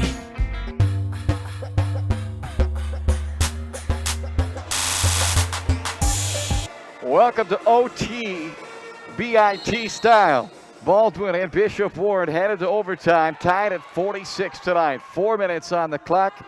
Both teams get an extra timeout, so that gives Baldwin 3, Bishop Ward with 1. Both teams in the double bonus throughout the entirety of overtime. It'll be some of the biggest minutes of Talon Torres' career for Baldwin so far now, with so many guys fouled out. Both Grossner and Mahaffey have fouled out for Baldwin. Jeremiah Greer, the starting point guard for Bishop Ward, is fouled out as well. And Daniel Brown has 4, Sam Darnell has 4. They are battling down in the paint in this game, so there is a lot to be decided in this final 4 minutes. You kind of mentioned it, though, in that fourth quarter. This is kind of the offense that the Cyclones started running just to use some time up, and they got so conservative. I think that was a detriment to them in the end.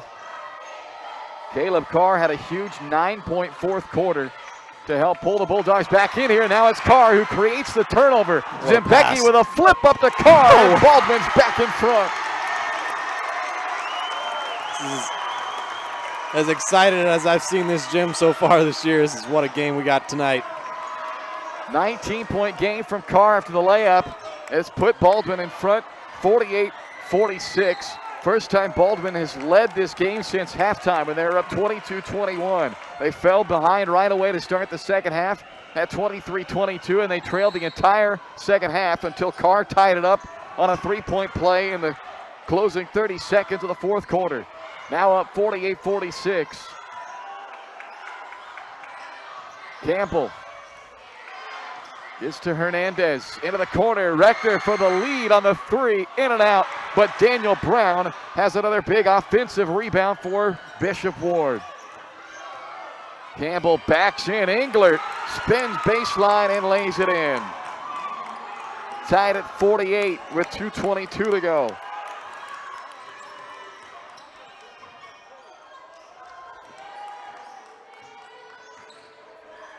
Darnell fakes the handoff to Carr, now gets it to Caleb.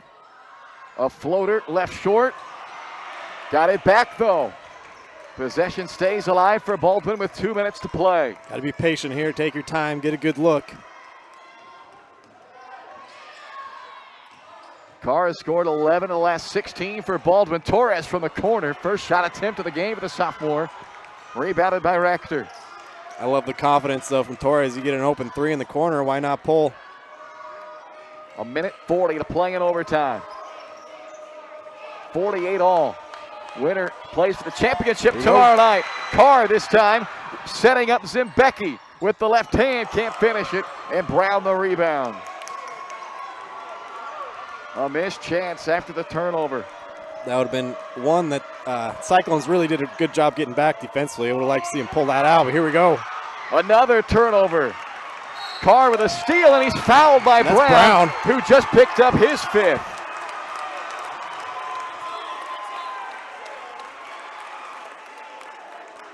Huge momentum swings going back and forth here in overtime. 2 free throws coming up for Caleb Carr, who is perfect at the line tonight, 5 out of 5, and has a chance to put Baldwin back in front with 1:13 to go. As Pickens checks back in along with Galloway. So really the 2 top performers of the night, I would say, for Bishop Ward now have both fouled out, and Jeremiah Greer and Daniel Brown. Baldwin's second leading scorer for the year. And at the time when he fouled out, leading scorer tonight, Cole Mahaffey has fouled out of the game. Riker Grossner has also fouled out for Baldwin. And Carr at the line, hits both to remain perfect. 7 of 7 at the free throw line tonight for Caleb Carr. His 5th game this year with 20-plus points. He has 21 for the night and has put Baldwin back in front by 2 with 1:13 to go and a timeout. We're back in a moment. You're watching Bulldog basketball on Baldwin Sports Live. Kelly Neufeld and his team at Farm Bureau Financial Services are there to help you protect what matters most in your life. From insurance plans customized to fit everything you need covered to comprehensive financial planning to help you achieve your goals both present and future. Kelly works uniquely with you face-to-face to gain confidence in your financial well-being. Call 785-594-1055 to set up a meeting with Kelly Neufeld at Farm Bureau Financial Services in Baldwin City. It's your future. Let's protect it.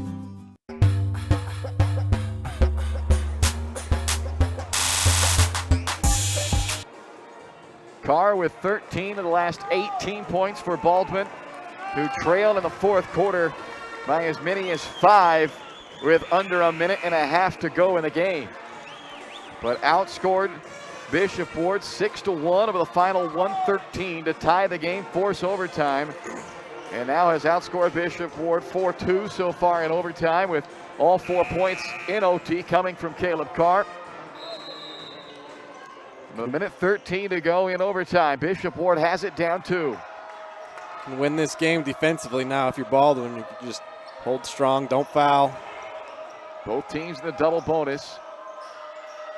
One team, though, Baldwin, has shot free throws so much better tonight. And now another steal by Carr, run into by Robinson. So 2 shots coming up for Caleb Carr after yet another steal.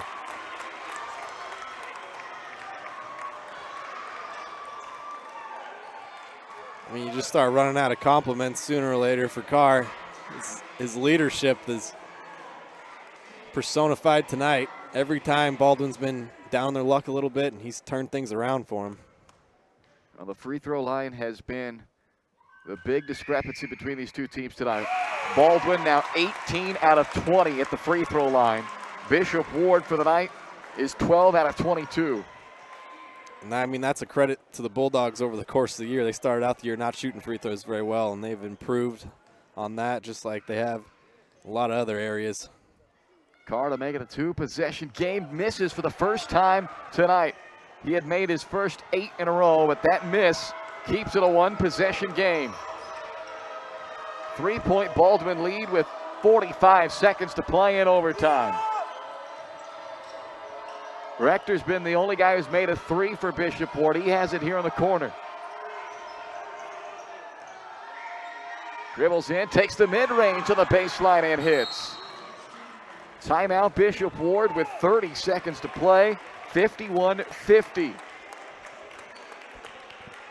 Cyclones out of timeouts as they use up their 1 timeout they get granted in overtime. Baldwin still with 2, and Baldwin has the possession arrow, so you like that situation right now. Baldwin being able to bail themselves out with a timeout and knowing that if they do get tied up, they'll have the possession their way, but 30 seconds to go, and you still feel like this was a long way from over. Yeah. You're still going to have to make a play at some point, whether it be offensively or defensively. Somebody still has to make a big play tonight for Baldwin. Yeah, you got to be ready for a full court press here, obviously. If you're Baldwin, that's probably what they're drawing up, a little press break. And if I had to guess, they're going to try to deny the basketball to Caleb Carr because he's been the difference maker.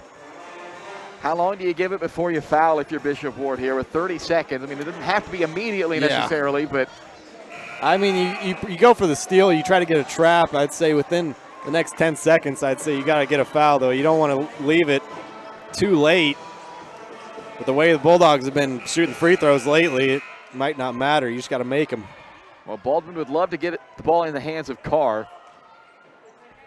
Set a screen for him here. And I think now the timeout is taken by Darnell, and that's fine. They still have one. So when you look at the lineup out there on the floor, and again, part of this is they don't have any other options because Grossner and Mahafia both already fouled out. You'd love to have Grossner out there. He's an excellent free throw shooter, but he's fouled out. Mahafia shot his free throws well tonight. He's fouled out. So you have Caleb Carr, who certainly would be a great option to go to the line. He's 8 of 9 tonight, over almost at 80% for the year. Joey Zembecki, 53% for the year, hasn't been there yet tonight. Talon Torres hasn't attempted a free throw all year. He's a young sophomore that's just playing in now his 3rd game of the year. And Caden Englert has not attempted a free throw the entire year. And then Sam Darnell, who's 4 out of 10 for the year coming in. So, yeah, and trust me, the Cyclones know that. And so they're going to be trying to deny Caleb Carr the basketball. They did a really good job that first time, but if you're Baldwin, you're going to be desperate trying to get it to Carr. I got faith in Zembecki and some of the other guys in there as well, though. They do give it to Caleb, and it's knocked out of his hands and then knocked right back. Oh, my goodness. And now Carr wrapped up by Galloway. Ooh. Hey. Well, Galloway and Carr, and now a technical foul has been given to Christopher Galloway Jr. You just have to control your emotions, especially in a game like this. It's tight, late.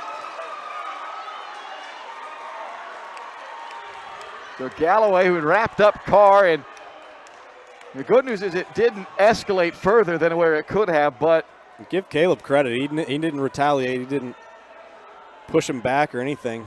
And the officials are going to talk.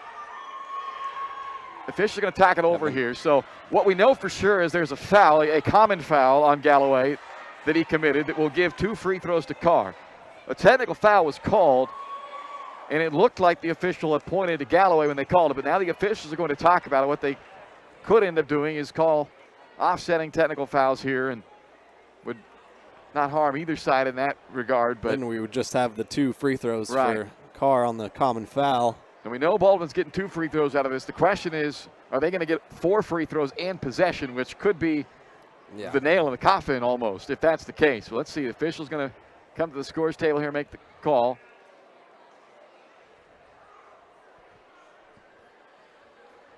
So they call a technical foul on Galloway. And that looks like that's the only. They have not. Yeah, so the common foul on Galloway and a technical foul on Galloway. So this will be 4 free throws for Baldwin, and the Bulldogs will get possession. And it's your best free throw shooter going to the line, and Caleb Carr. So a critical mistake for Bishop Ward late in an emotionally physical game.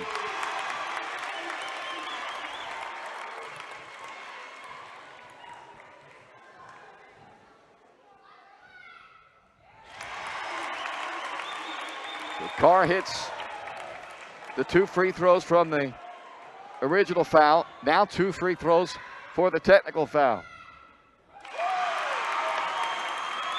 And that makes it a 4-point game.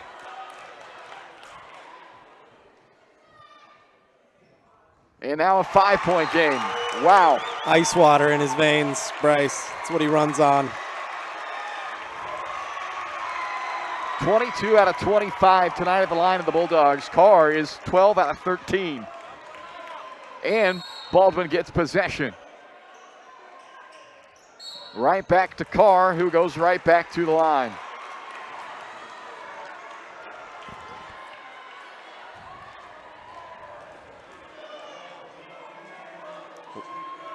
I mean, what a high school basketball game this was, though. Just back and forth, well played.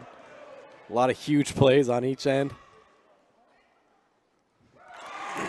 Bishop Ward's a good team, though, from what I saw tonight. They'll have a pretty decent year. Well, you hate for really the game ultimately here gets decided on a situation where the emotions just ran too hot. That's a 3 for Hernandez, but maybe all too little too late as it's still a 4-point lead. Englert is fouled the inbound. Oh no, a timeout is called. Baldwin takes their final timeout just before that ball was thrown into Englert. So with 9.8 seconds to go, it's not completely over yet. Yeah, I mean, that was a huge 3 they hit there. I mean, to keep their head above water a little bit. Keeps that door just slightly ajar, but really with at 4 points here, Baldwin still up 2 possessions as long as they can avoid a turnover. Yep, I mean, they're obviously going to be drawing up another one of their press breaks here. Cyclone's going to be getting pretty desperate, steal the basketball. And Baldwin is out of timeout, so they won't have that option to bail out the inbounder with a timeout here.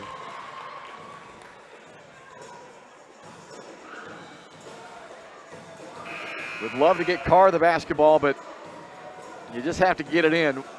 Yeah, at this point, no timeouts left, like you mentioned. You just have to get it into somebody. So it looks like they're ruling that ball was, the timeout was taken after Englert caught it because they're going to inbound up here in their midcourt. So Darnell will inbound on the sideline. Obviously a stationary inbound and wants to go to Carr, but just needs to get it anybody. They do get to Carr, and he's fouled by Galloway with 8.9.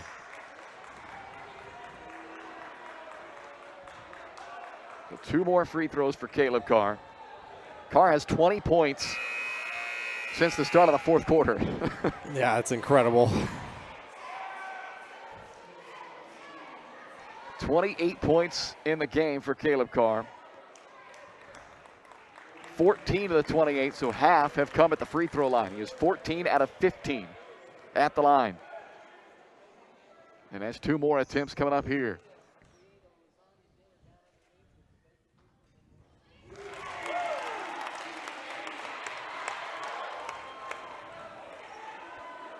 With another free throw, he'll have his second 30-point effort of the year. And he does. 16 of 17 at the line, 6-point lead for Baldwin. Oh, wow. That's pretty ticky-tack. It's a foul on Englert. And that really, in a form, keeps Bishop Ward somewhat alive. Now if they can make a free throw, perhaps miss one, tip one in, I mean, some weird things could still happen. It's going to take a lot of weird, but if you just give them the layup, then it's over. Because they couldn't even stop the clock. Clock's going to keep running. The game's over if they just end up making a layup there. But because of the foul, it again, yes, it would be awfully crazy, but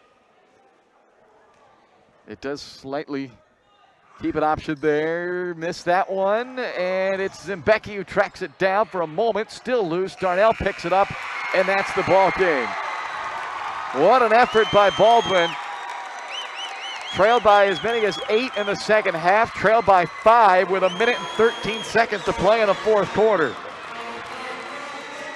Haffey is carrying Caleb Carr off the floor as Caleb, what a performance for him to close out this game, as Caleb Carr himself scores 22 of the final 27 points tonight for Baldwin to help close it out and win this one. In fact, he had every point in overtime, and he scored the final 6 points of regulation. So the final 19 points of this game scored by Caleb Carr. Just the important ones, the pressure points, if you will. So, yeah, it's an incredible performance from Caleb tonight. And really, everybody played well, too. Yeah, it took them all. No doubt about it. It took them all because they had to battle from behind against a physical, scrappy team from Bishop Ward that comes up short here tonight in this semifinal, and it's a 59-54 overtime victory for Baldwin. They'll play for the BIT Championship tomorrow night. We'll take a timeout, come back, and wrap it all up for you on the Baldwin Sports Live Post-Game Show.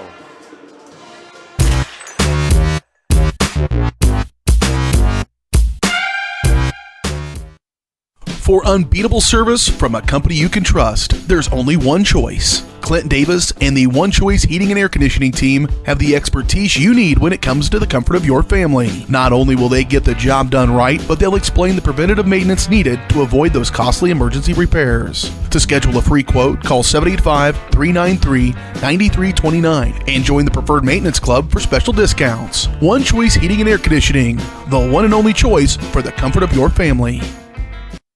Trindle Lumber Company is the go-to stop for every do-it-yourselfer and professional contractor. They carry a wide variety of plumbing, electrical, and hardware products, along with a vast selection of windows, doors, and paint. Their full-service drive-through lumber yard has what you need for every project and offers free estimates and professional delivery.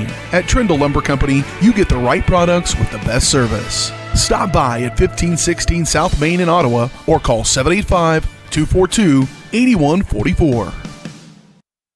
Lamb Roberts Price Funeral Home is honored to be your choice when the difficult time comes to plan a lasting tribute for your loved ones. There to guide you through the process from beginning to end with each family's unique traditions and beliefs in mind. Visit lamb-roberts.com to see all of the services offered, including their online pre-planning tool, or call 785-594-3644 to visit with the caring professionals at Baldwin City's only locally owned funeral service and cremation service provider, Lamb Roberts Price Funeral Home.